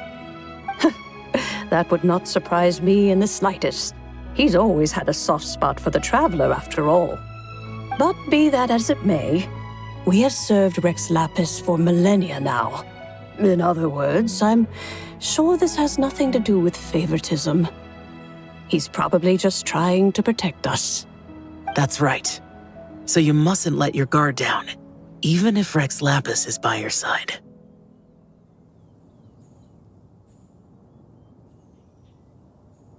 All right, let's get going. We'll try not to keep you all waiting.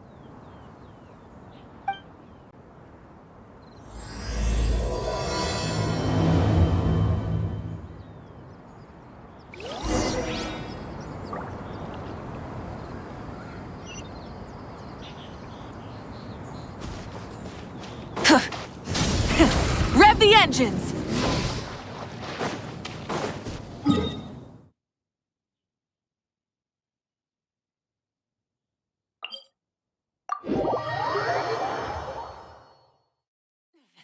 Not bad.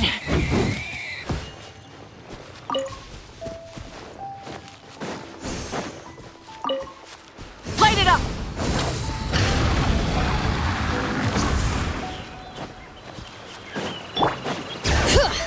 Keep your eyes peeled. They should be around here somewhere.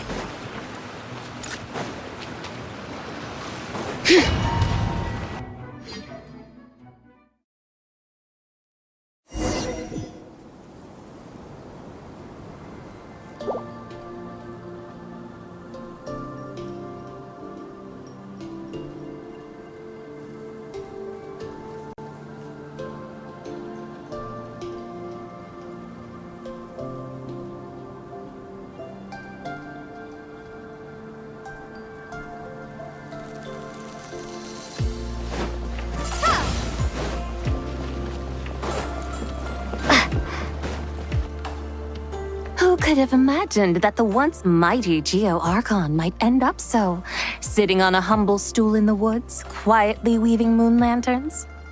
You really do look like an old man now.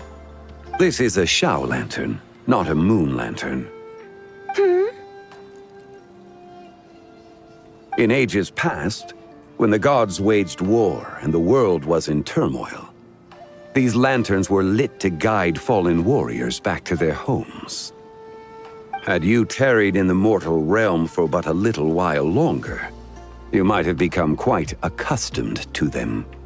Even so, it bears such a striking resemblance to the moon lanterns they used to offer up to the heavens. Could this truly be mere coincidence?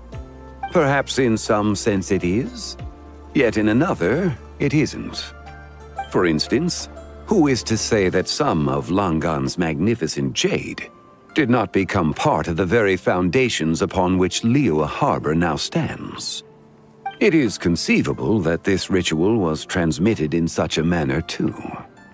Now, let's not let ourselves get carried away. For all its splendor, do not forget that, in the end, even Langan could not escape its heaven-sent fate.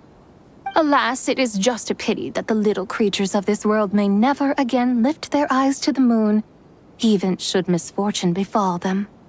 But you, Geo-Lord, now that you rule this realm, why take the trouble, not to mention the risk, to visit one who bears such profound guilt as I?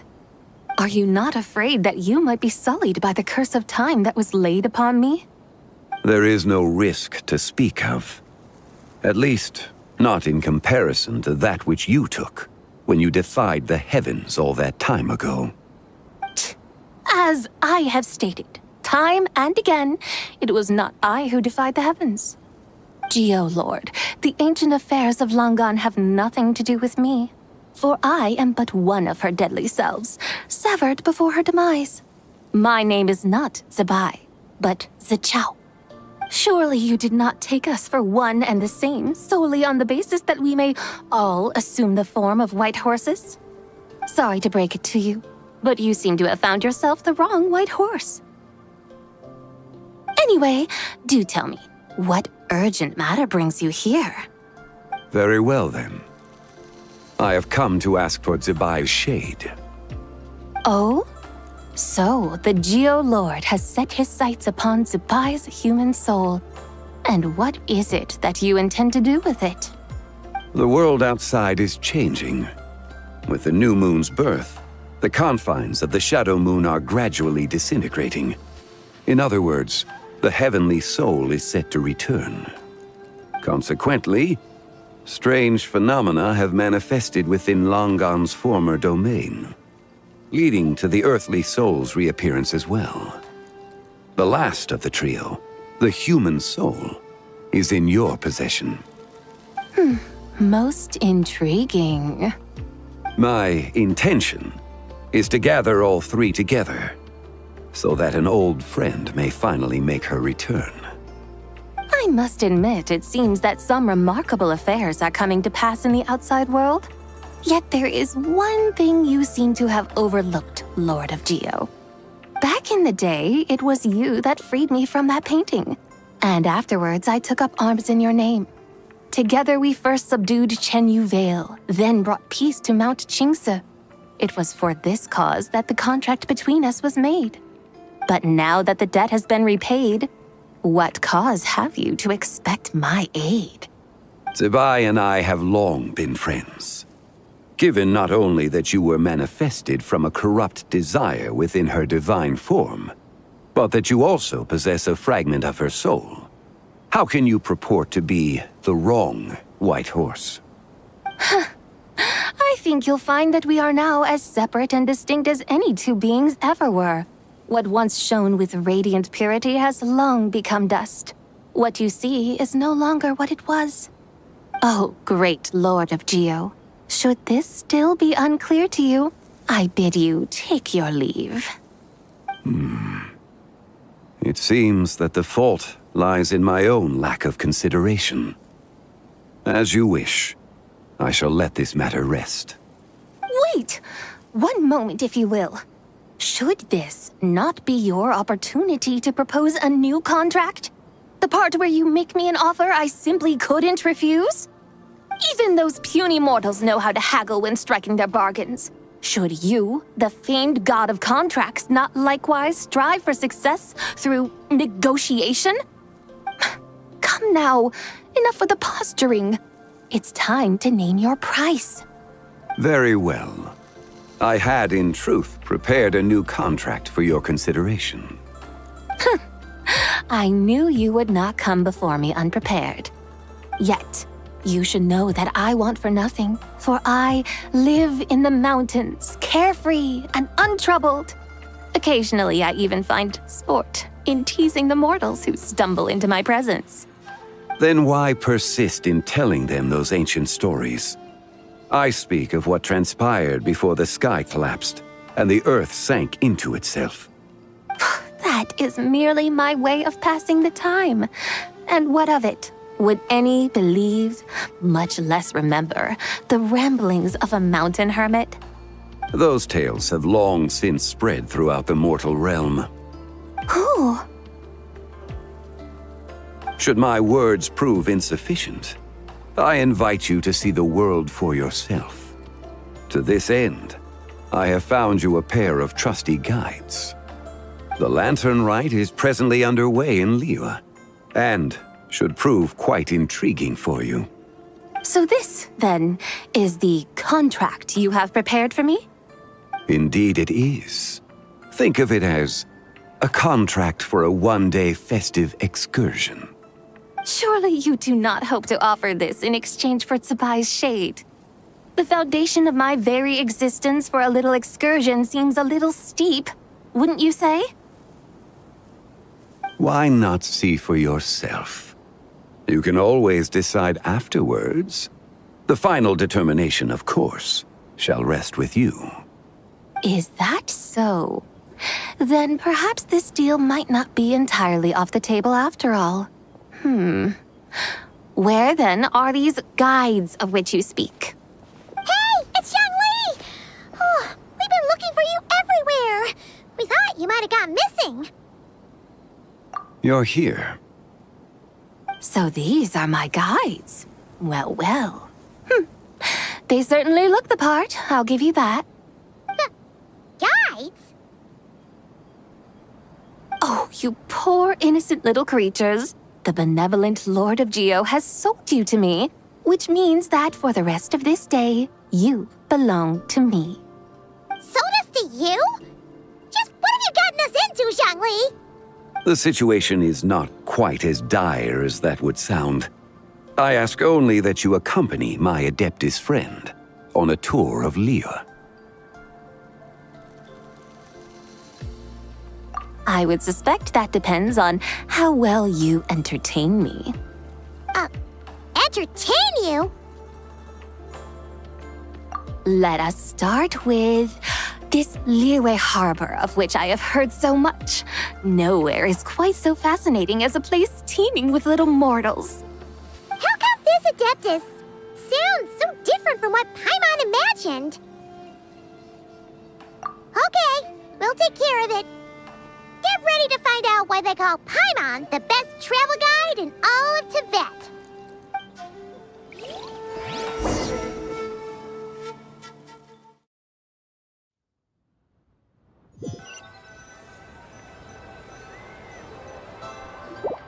Look! We've arrived at Liyue Harbor.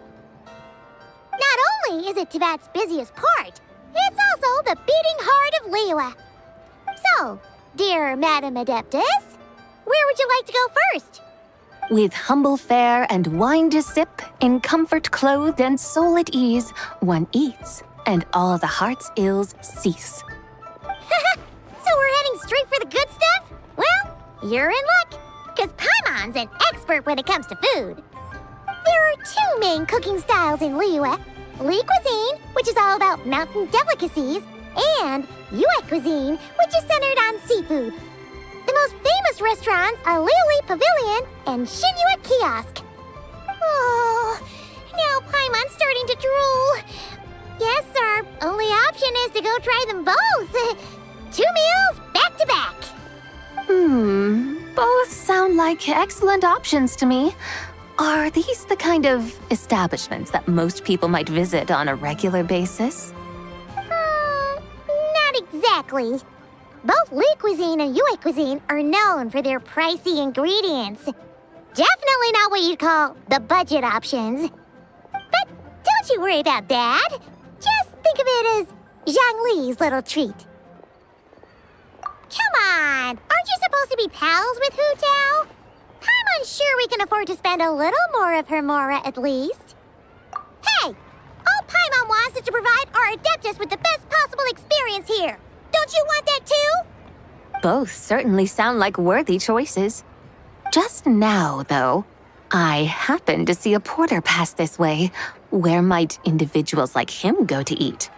A hungry porter, huh? Oh! Paimon knows just the place! Yep. Nothing fancy schmancy there. Just tasty dishes made with simple ingredients in a variety of different styles. Most importantly, it's great value for money, too. No wonder everyone loves it, huh? Oh, and the owner happens to be a good friend of ours, too. One mean restaurant. Yes, even the name itself feels lively and down to earth. All right, let's make it our first stop. Yippee! That's a great choice, too. Alrighty, let's head over there right away. Paimon can't wait to dig in. Wamin Restaurant, here we come. Rise with the sun!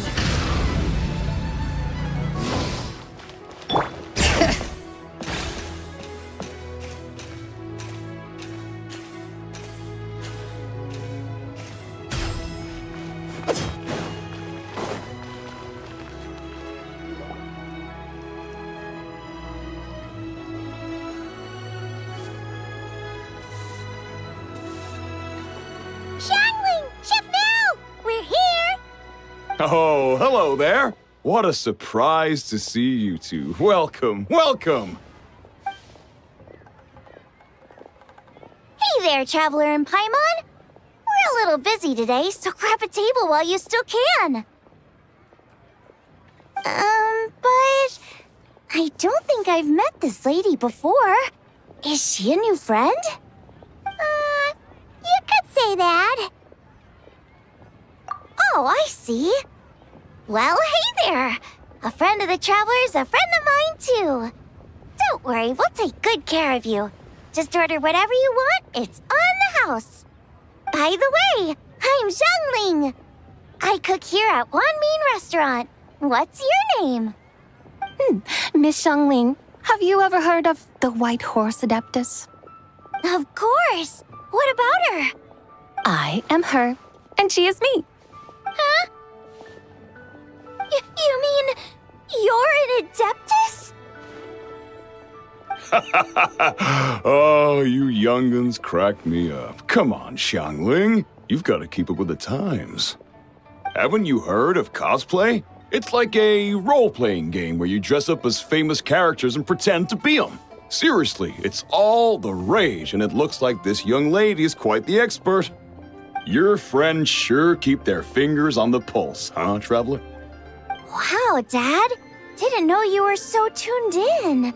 But how come I haven't heard about it? You gotta listen to our customers. Didn't I tell you to spend less time chasing after wild vegetables and more time making friends? You're even more out of touch than I am. Hey, I like making friends too. Isn't that what I'm doing right now? Anyway, even if it is just a costume, is it all right if I still call you White Horse Adeptus? Of course it's all right, because that's exactly who I am. Okay.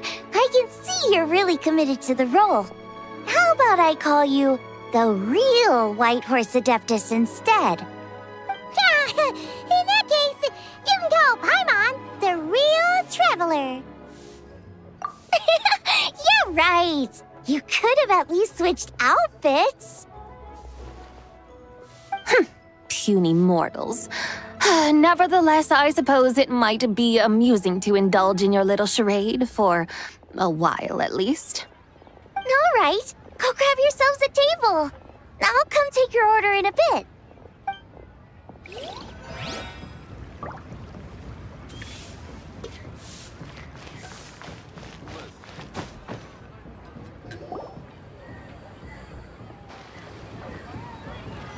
Hello. May I ask if Miss Xiangling and Chef Mao are here? Yeah, they're just over there. Wait a sec. Aren't you? So, what would you like to... You're... Hello, Miss Xiangling. It's me, Lu Xiangxiang, the one who broke some stuff here at your restaurant a few days ago. I just wanted you to know how sorry I am. I honestly don't know what came over me. Please forgive me. Oh, it's you. You really gave me a fright that day, young lady. You didn't actually get food poisoning from our black-back perch stew, right? Come on, Dad. She's come to say sorry. It's all right, Miss Lu. You must have been feeling a bit off that day. You're looking so much better now, though. Why don't you grab a table, too? This one's on the house. No, I couldn't possibly. Hey, it's totally okay. We all feel under the weather sometimes, especially when we're away from home. Go on, find yourself a... yikes. Looks like all the tables are taken. Wanna come sit with us? We've got an extra seat over here. Thanks, guys. So what would you like to eat today? Feel free to order anything you like. I should very much like to sample your renowned poisonous blackback perch stew. It wasn't poisoned. That was all on me. So that's one portion of blackback perch stew. How about you guys? Paimon wants... Sure thing! Looks like Paimon's having trouble making up her mind. Anyway, I guarantee you'll love it. Let me think. Well, since the blackback perch stew is on the spicier side, I guess it makes sense to balance it out with a serving of stir-fried shrimp. And since it's Lantern Rite season, you better try out the triple-layered consomme and come and get it too. Those are our seasonal specialties. As for the carbs, since we've got a full table, how about some right at home? Along with our special chili mince cornbread buns. Trust me, you won't be disappointed. Then for dessert, I'll whip you up some Lucky Snow Delight. I just came up with it a few days ago, and I can't wait for you to try it.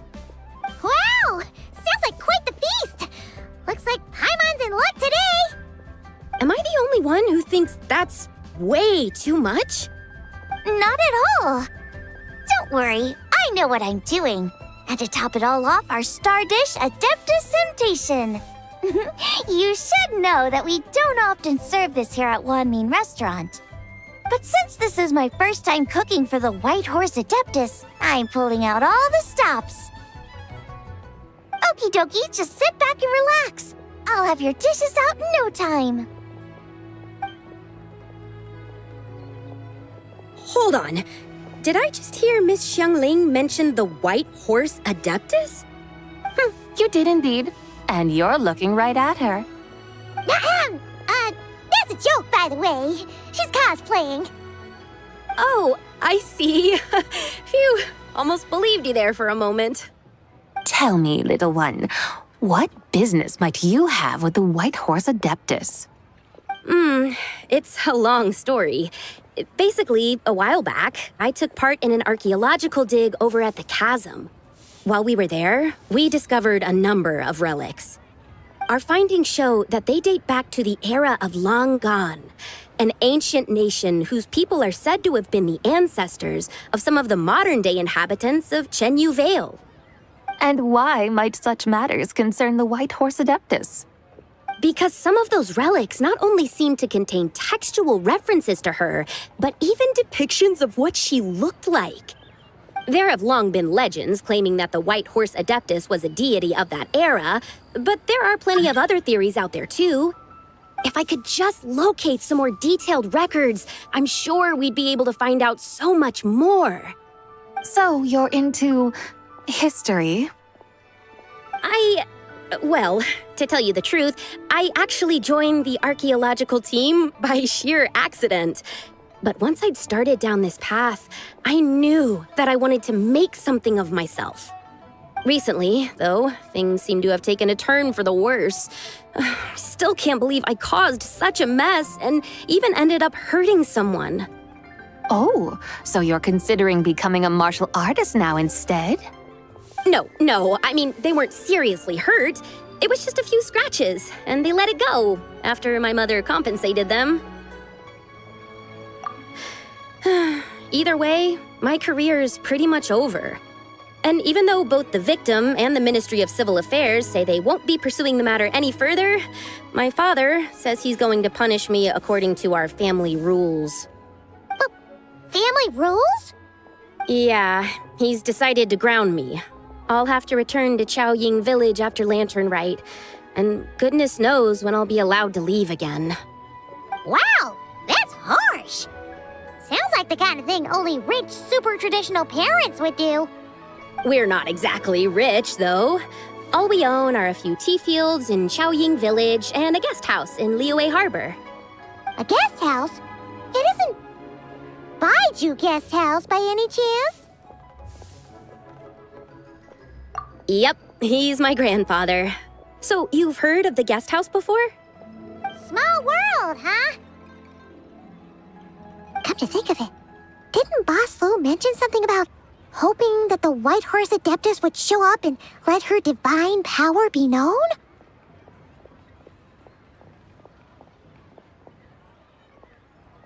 Sure, but Paimon's guessing this wasn't exactly what he had in mind. Little one, it sounds to me that your family is rather well off after all. What then drew you to archaeology? Why subject yourself to such unnecessary hardships? Even if I stayed at home, there's no guarantee I'd lead a nice, easy life. Just look at my father. Recently, my grandfather put him in charge of the guest house, and he came up with a bunch of ideas right away, starting with changing its name. That didn't turn out well, though. My grandfather yelled at him for days, even calling him a bad son, and they still haven't let it go. Oh! Paimon thinks we might have heard about that too. Long story short, being dependent on others is never fun. You just end up being completely under their thumb. That's why I want to make it on my own out here, no matter how hard it is. After all, as the saying goes, to rise above others, one must endure the hardest of hardships. What's so funny about that? You poor, innocent little creatures never fail to amuse me. To think you would endure all manner of hardships in your brief time on this mortal plane, and all that merely to rise above others. I would have thought that the wiser path would be to simply roam this world as I do. Huh? Tell me, what is it that you truly delight in? Archaeology? Martial arts? Tea planting? Or perhaps the keeping of a guest house? What I delight in? Yes. Surely there must be something you don't find quite so exhausting. Whatever delights you should not feel like a burden. But do things like that really exist? Of course! Take Miss Xiangling, for instance. I defy you to detect even a hint of hardship on her face when she wields her walking spatula. So, since it seems you are resolved to tread the rocky path, you should strive with all your might to pursue that which brings you delight. You mean, like cosplay? I suppose you might say that. Looks like the White Horse Adeptus is really getting into her role. I think I get what you mean then. Maybe I should have a chat with Miss Xiangling before I head home. Okay, everyone. Sorry to keep you waiting. Here's your food. Wow. It all smells so good. Oh, finally! I get to try that famous poisonous stew. Hey! Didn't you hear what Shang said? It wasn't the stew. If anyone's to blame, it's that other you. What's up? How fiercely this mortal fare burns upon the tongue!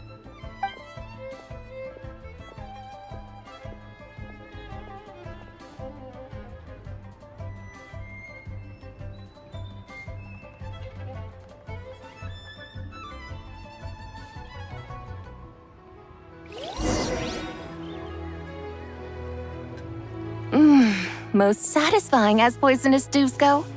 So, where to now? Time, I think, to seek out some diversion? Oh, there's plenty of entertainment options in Liyue. Paimon will tell you that. The locals like to drink tea, walk their pets, play chess, watch operas, attend storytelling performances. Storytelling performances? You know, like listening to people telling stories. They're usually based on old Liyue legends, just like their operas. Stuff like the Divine Damsel of Devastation, Through the Eyes of a Dragon, or the Sanctification of Tao Do. What about the story of the bright moon that sits in the sky above us? Paimon doesn't think she's heard that one. Still, the moon does come up quite a lot. It's even in the name itself. The Yue in Liyue actually means moon. Since we're on the subject, you like telling stories yourself, right? Why don't we go check it out? In that case, I'll have to trouble the two of you to lead the way. Awesome! Let's go! Third round knockout, here we come! Cheap and tasty chop suey! Wow.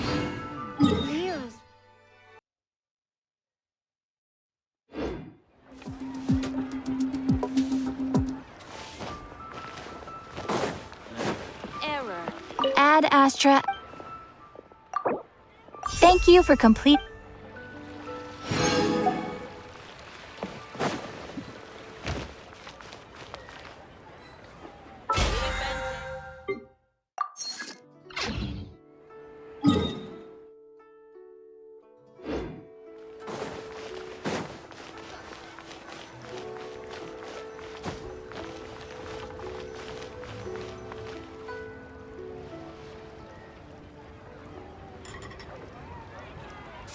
What a tongue twister! I'd have made a complete fool of myself if I tried to say it on stage without practicing it first. Huh! Call yourself Iron Tongue, Tien. Wobbly Tongue, Tien, more like.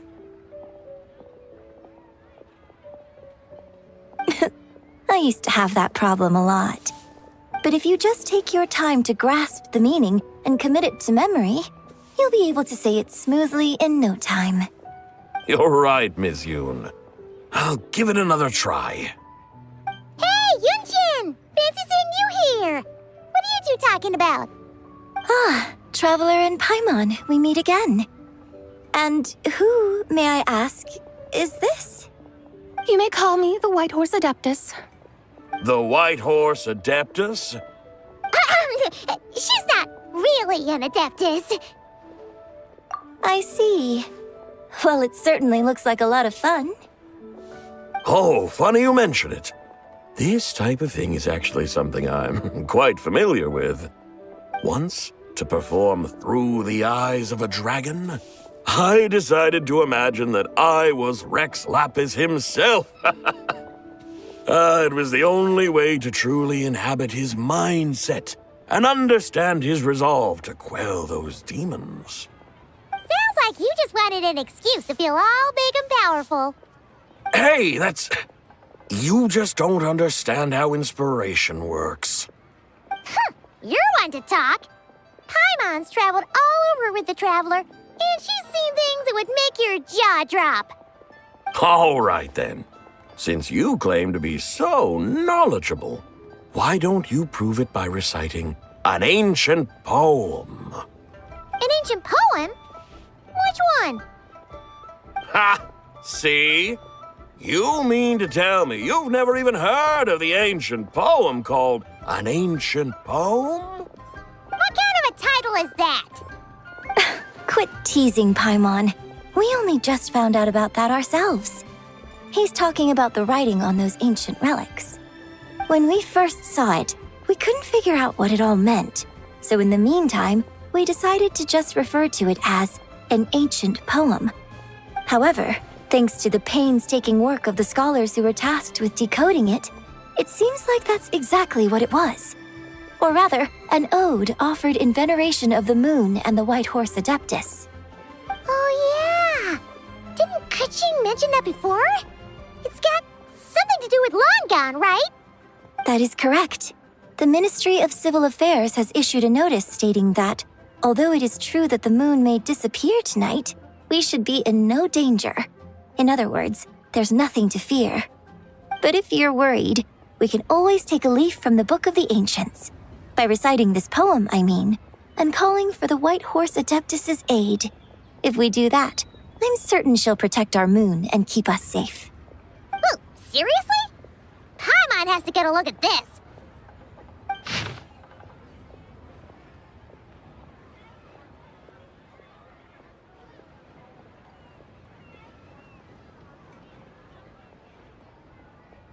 Under moon eternal, in radiant night, a maiden grants silk, soft and light?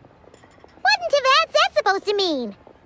Under moon iridescent, in night divine, blah blah blah, something cloth so fine.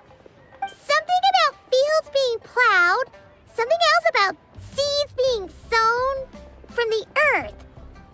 Seriously? What is this? The fields are plowed, the seeds are sown, and from the earth, life is grown. Whoa! You did that without even looking! Bravo! Bravo! We have an expert in our midst. Looks like this young lady really does know her role inside out. If I didn't know any better, I'd have taken her for the real deal. That's because I am the real deal. That's the spirit. This is exactly the kind of mindset I was talking about. Behold, mortals, I am none other than the indomitable Rex Lapis himself. Kneel before my godly splendor. Believe me, young lady, I know exactly why you do it. Back in the day, I was just like you. I must say you are rather amusing as mortals go. Miss White Horse Adeptus, it is a great pleasure to make your acquaintance today. I have some questions regarding the poem, and I was wondering, perhaps, if you might be able to shed some light on it? You want me to explain the full meaning of its verses? Your guidance would be much appreciated. Fascinating. Tell me, do all the people of Liyue still express such reverence for the ancient ways? Well, it's true that we hold a deep fondness for our history, but it is hardly our only pursuit. One of my good friends, for instance, is even more devoted to the modern Fontanian art of rock and roll. Exactly! And don't forget, great practitioners of the role-playing arts walk among us too. People like me and you, young lady. Yes. So rather than placing too much emphasis on our reverence for the ancient ways, it might be better to say that here in Liyue, 100 passions bloom, each with a voice of its own. I see. Then, I suppose it wouldn't do any harm for me to enlighten you. In truth, it is but a simple poem of blessings. Its meaning is this. As the eternal moon rises in the night sky, a maiden adorned with lustrous jade descends upon the earth. She blesses the kudzu vines and mulberry leaves so that they may be used to make coarse cloth that is nevertheless soft, light, and comfortable to wear. As the iridescent moon rises in the night sky, a maiden adorned with lustrous jade descends upon the earth.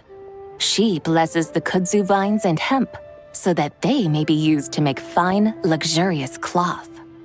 As the frost moon rises in the night sky, a maiden adorned with lustrous jade descends upon the earth. She blesses the mugwort and artemisia so that they may be perfect for divination.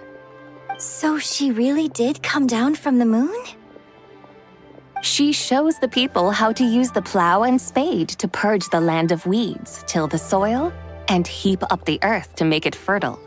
Then with the hoe, she teaches them to sow their grain, bestowing the promise of life upon every seed. She blesses the millet and the beans, ensuring that their stalks and vines stretch forth without end. She graces the wheat and the rice, so that their heavy heads are filled with plump, glistening grain. Sounds like she's a real pro at all this farming stuff. The fruits of the field are harvested and brewed into sacred wine for honored guests. This we reverently present to the divine maiden, with every ceremonial step flawlessly observed, so that she may witness the depth of our piety and respect. Oh, divine maiden, how can your graceful presence in the sky not seem like that of a fairy descending from the heavens? Oh, divine maiden, how does your pure and radiant form not resemble the guardian spirit of our land? I send my heart's desire, ascending to the heavens, beseeching you to grant us good fortune and blessings in the coming year. Huh? So, that's what it's supposed to mean? I find myself speechless, moved beyond the power of words to convey. Oh, young lady, you have shown me the heights to which a true role player might aspire. A truly remarkable performance. I did not anticipate that anyone could unravel this poem with such depth and clarity, and so soon after the Ministry of Civil Affairs noticed, too. I'd even begun to consider myself somewhat versed in the matter, but as they say, there's always someone more knowledgeable out there. allow me to extend my thanks to you, Miss Whitehorse Adeptus. You are far too humble, young one. I must confess, it is I who have been surprised, not only by you, but also by this Liyue harbor of the present day. Ah, so you're not from Liyue. And what, may I ask, has surprised you about it? Oh, it's nothing really. Just some old memories scattered here and there. Very well, my guides. I suppose it is time we set forth on the next part of our excursion. I'd like to go see that wharf now.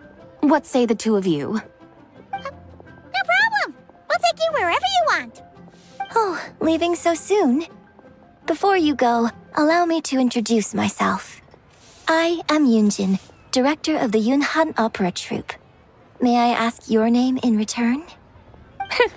My own name is scarcely worth mentioning, but since you asked, perhaps I'll tell you the title of that poem instead. Huh? So, it isn't actually called an ancient poem?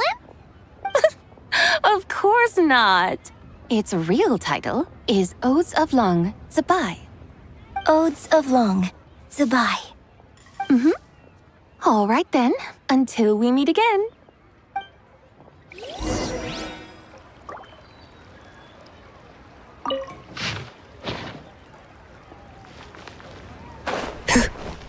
Bring it!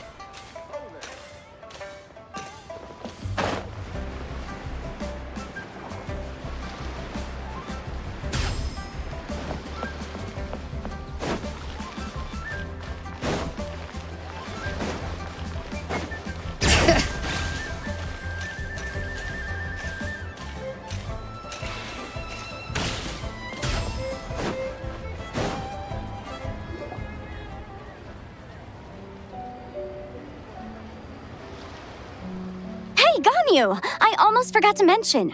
On my recent trip to Nodcry, I came across something really fascinating in the Frost Moon Scion's library. I found records in their collection of another divine envoy living on the moon. A divine envoy on the moon? You don't think it could have been referring to the White Horse Adeptus too, do you?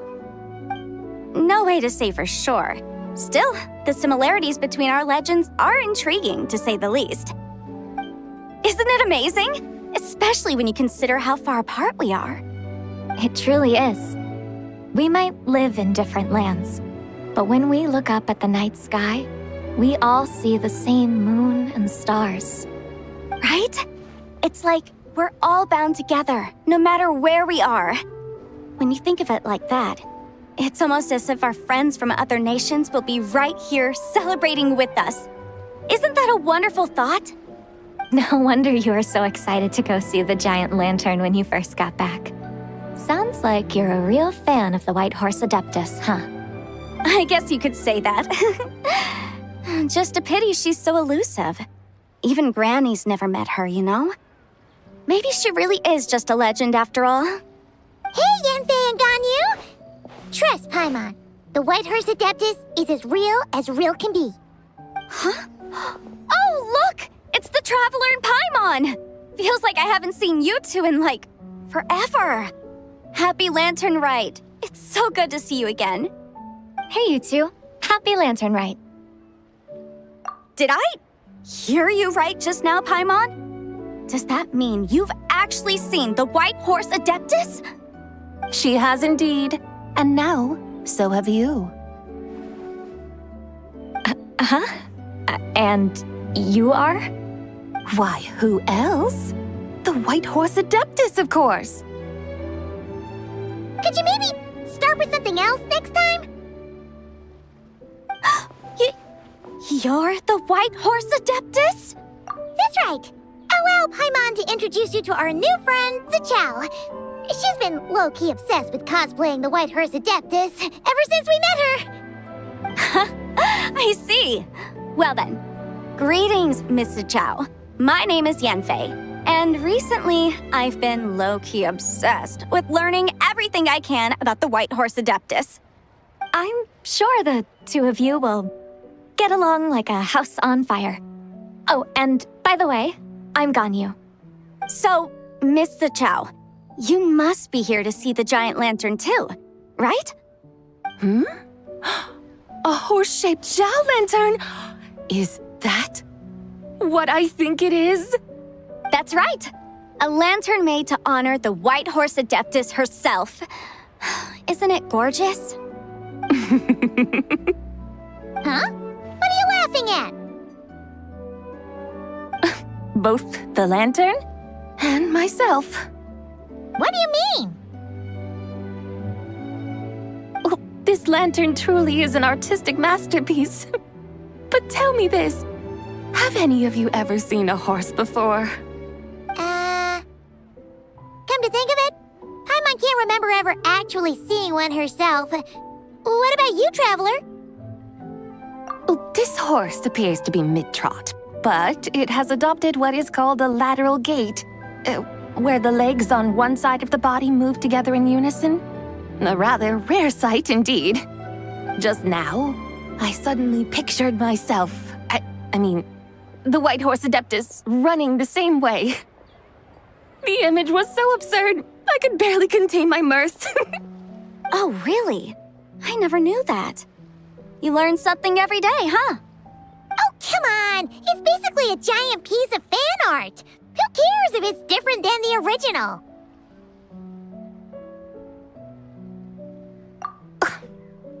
I was merely laughing at my own ignorance. I came here thinking that the White Horse Adeptus's tale had been long forgotten. Yet here I am, gazing upon a lantern made in her honor. Well, you couldn't have been more mistaken. There are so many tales about the White Horse Adeptus, I'm starting to lose count. Just off the top of my head. Just so you know, Yanfei, we've heard it all like a million times before. Aha! But there's one thing I can guarantee that you haven't. Huh? You mean like a new chapter of her stories come to light? Mm-hmm. And I heard it from Ganyu just yesterday. Hey, why don't you share it with the others? Sure, no problem. Where to begin? Do you guys still remember what Liyue's Moon Chase Festival is about? Of course! It's a festival held in honor of the Stove God. That's right. But it took a really long time for the Stove God Festival to become what it is today. In its earliest form, it was actually an adeptal ritual known as the Moon Chase Rite. Paimon remembers Madame Ping mentioning that before, but she never explained exactly what it was. According to Cloud Retainer, the Moon Chase Rite was originally a ritual meant for communicating with the moon. Communicating with the moon? But for what purpose? At first, Cloud Retainer wasn't entirely sure either, as it was always Rex Lapis who performed the ritual. Whoa! Rex Lapis did it himself? Must have been a really important ritual. That's right. Unfortunately, despite numerous attempts, they never actually received any response from the moon, which is why they eventually stopped performing it. But then, just yesterday, Keqing took a picture of the moon being obscured by a dark hole to Cloud Retainer and asked if it had anything to do with the Moon Chase Rite. The moment Cloud Retainer saw it, it suddenly dawned on her that the rite might have been an attempt to reach the White Horse Adeptus all along. Does that mean Zhang Li's been trying to bring back the White Horse Adeptus all this time? So how about that? Bet you never thought there might even be a link between the White Horse Adeptus and the Moon Chase Festival. If Keqing hadn't taken that picture to Cloud Retainer, we would never have known any of this. This is probably what Keqing was referring to that day when she mentioned there were some ideas she wanted to follow up on. So, Geo Archon. All this time, you've been striving to awaken her. Huh? What do you mean, awaken? Nothing. What I truly meant to say was, this new insight you've provided has been truly eye-opening. Oh, by the way, my trusty guides, I've been meaning to ask, where in Liyue Harbor might one enjoy an expansive scenic view? Huh? We're off to the next stop already? But Paimon's barely done digesting that lore bomb just now. All the more reason to find the right spot to let it sink in. Oh, so that's what you're up to. A tour of Liyue Harbor? In that case, if you're looking for a spot with a panoramic view, I'd recommend Yujing Terrace. That's a great idea. Since the terrace is on higher ground, the sea view from up there's so much better. Great! Well, the lantern ride's about to start, so we should get back to Granny's now. Hope to see you all at the festival tonight. Oh, you're off too? All right then. See you both soon. See you soon.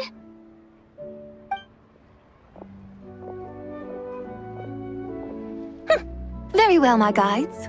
What are we waiting for? Okay, you're the boss. Yujing Terrace it is. After all, the customer's always right. Something else you needed to do? Oh, Paimon likes that idea. And what, may I ask, is a photo? It's this awesome invention that lets you record moments in the blink of an eye. Except, you've gotta try not to actually blink. Oh? What must I do in preparation then? Nothing. All you gotta do is choose a pose. The Traveler will handle everything else.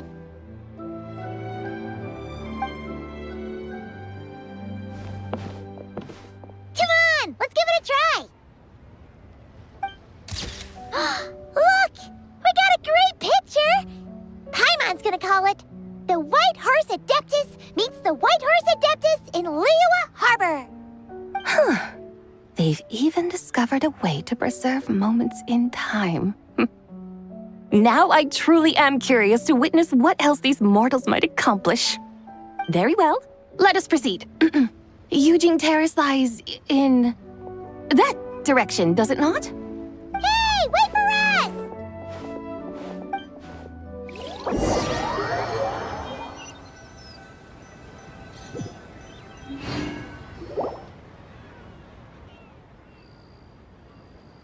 Truly a marvelous view if ever there was one.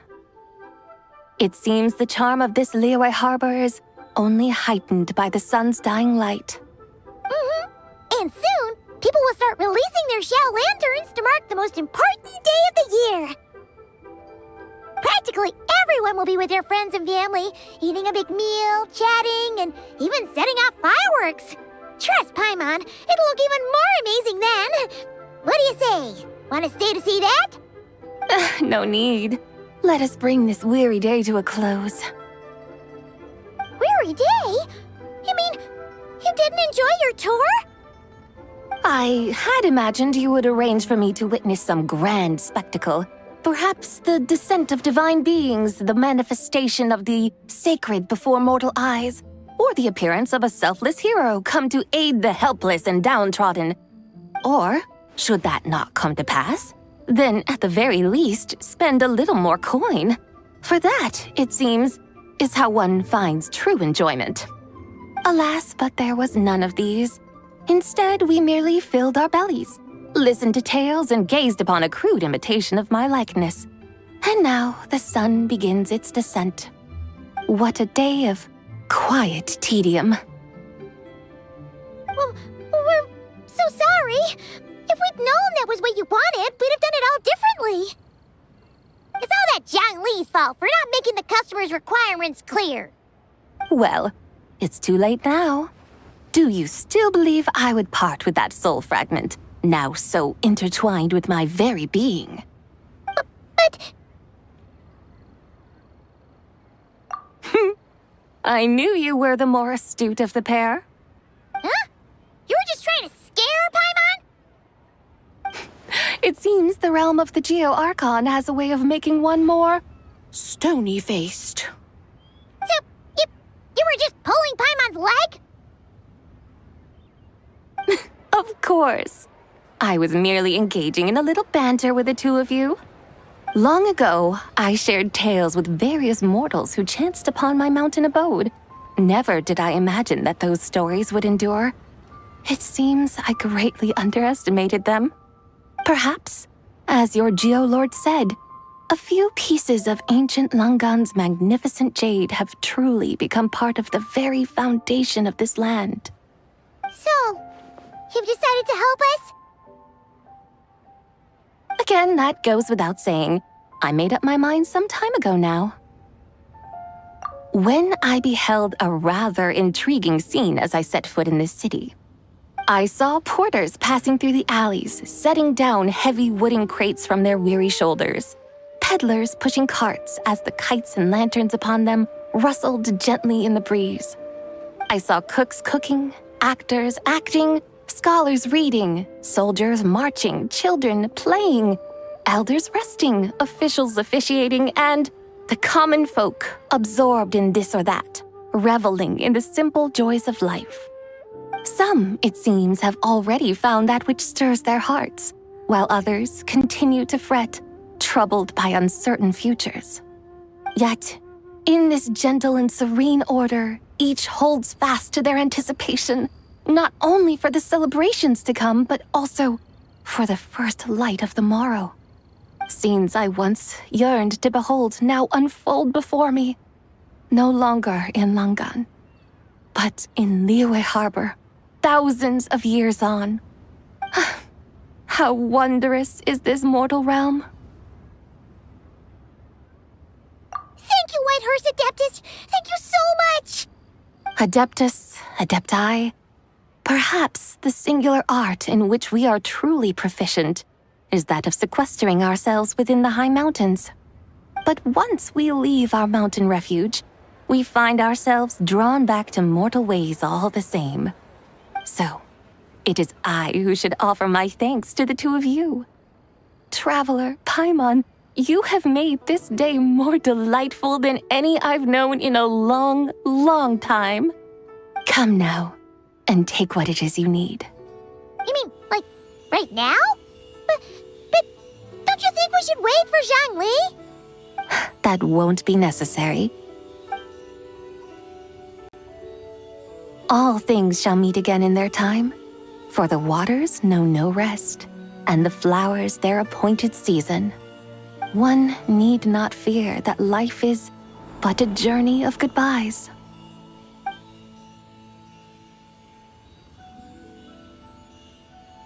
Is she gone?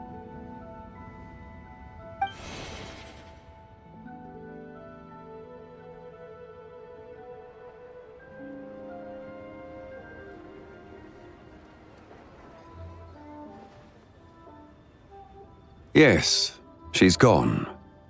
A deadly self is formed from the body's impure vapors, so naturally it cannot survive long in this world. Had it not been sustained by the remnant of Zibai's soul, it would have faded away a long time past. Now that the remnant is gone, it has severed its ties to the mortal world. Zhangli! When did you get here? A while ago. I would have thought you'd at least want to say goodbye. Though mountains endure, the ceaseless waters will, at last, wear away their sharp edges. Thus must I meet the marks wrought upon her by the ruler of time with great caution.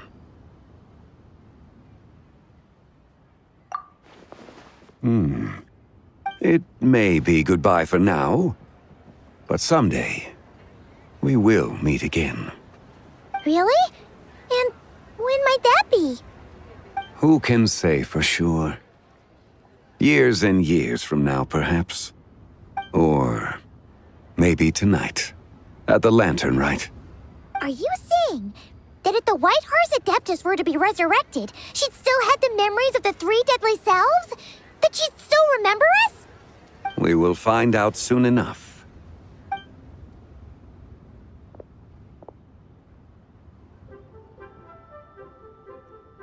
It is time. The rite is about to begin.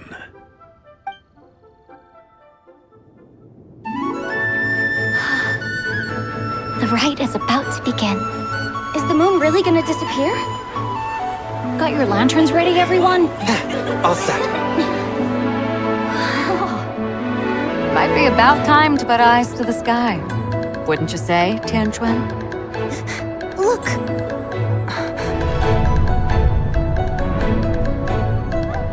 When the sun's out, eat the sun. When the moon's out, eat the moon. Whoa, is this a lunar eclipse? Under moon eternal, in radiant night, a maiden grants silk, soft and light. Under moon iridescent, in night divine, a maiden grants fiber and cloth For so you. fine. Under moon of frost, in night so great, a maiden grants tools to divine our fate. The fields are plowed, the seeds are sown, and from the earth, life is grown.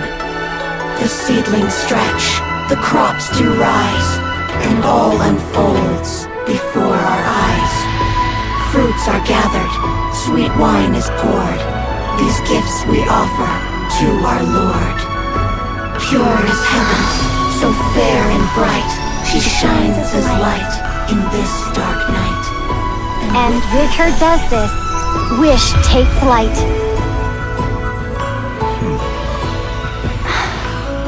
Devoted soul, scattered and unbound, let this lantern guide you home, by its light be found.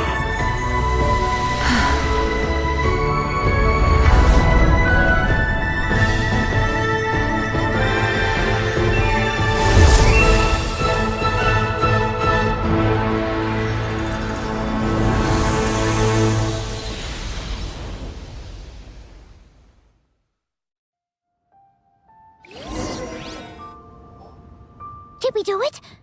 Do we finally get to meet the real White Horse Adeptus?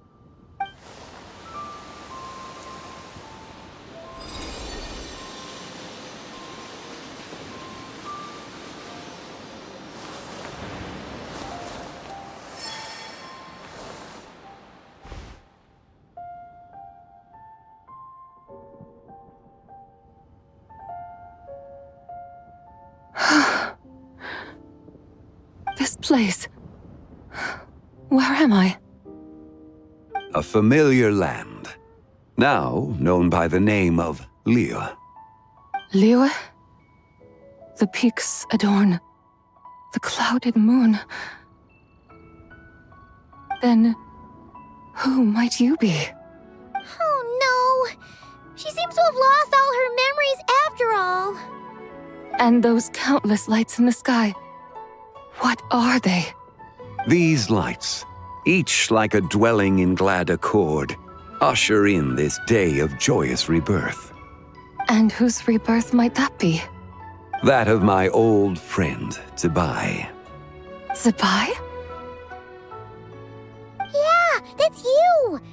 Don't you remember anything at all? That's... me? Oh, yes. The envoy of the Lunar Palace. My name is Zibai, indeed. Then you must be... the Lord of Geo, Heaven's Star. Many years have passed since we last saw one another. Zibai, my friend, welcome home. Home? But why does this place, this Liyue, feel at once so strange and yet so familiar? Who you are? Who are you? Ah, yes, I remember now. You are that treasure-hunting damsel, the one stricken by the poisonous fish stew. How goes your quest for treasure? You must have achieved both fame and fortune by now, I trust. Hey, you've got it all wrong! You're talking about Lu Xiangxiang. And how many times do we have to tell you? She wasn't poisoned! Sheesh! But I could have sworn... Oh, that's right. You're that impudent blonde youngster who kept meddling in my affairs. And to think you even had the audacity to presume yourselves worthy of being... What was it again? Ah, yes, of being my guides. How very wonderful to see you again, my most faithful and beloved guides. I trust all has been well in my absence? Well, she finally got it right. But that sudden mood swing felt even weirder. It's like her head's packed full of slimes. It is possible that her cells have not yet settled. After all, they've only just been brought back together.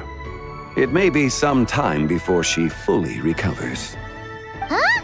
You mean, kinda like she's still half asleep? That I cannot say for certain.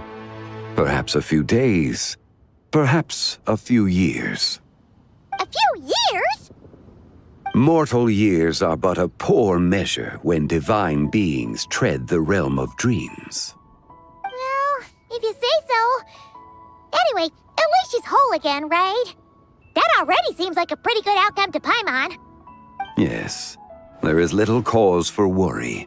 We need only wait and let time take its course. Say, what are those little creatures over there up to? Celebrating Lantern Rite, of course. And those lights up in the sky? Those are all Xiao lanterns. This year, each and every one of them carries a little wish inside. Lantern Rite.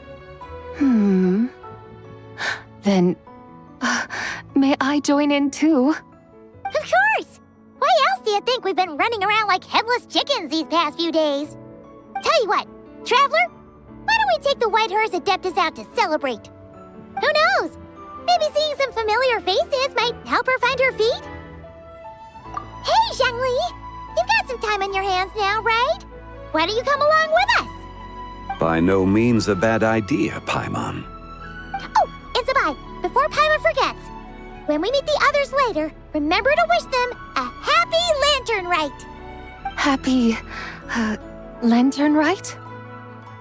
Happy Lantern Rite! Yes, happy Lantern Rite indeed. Well then, let's go!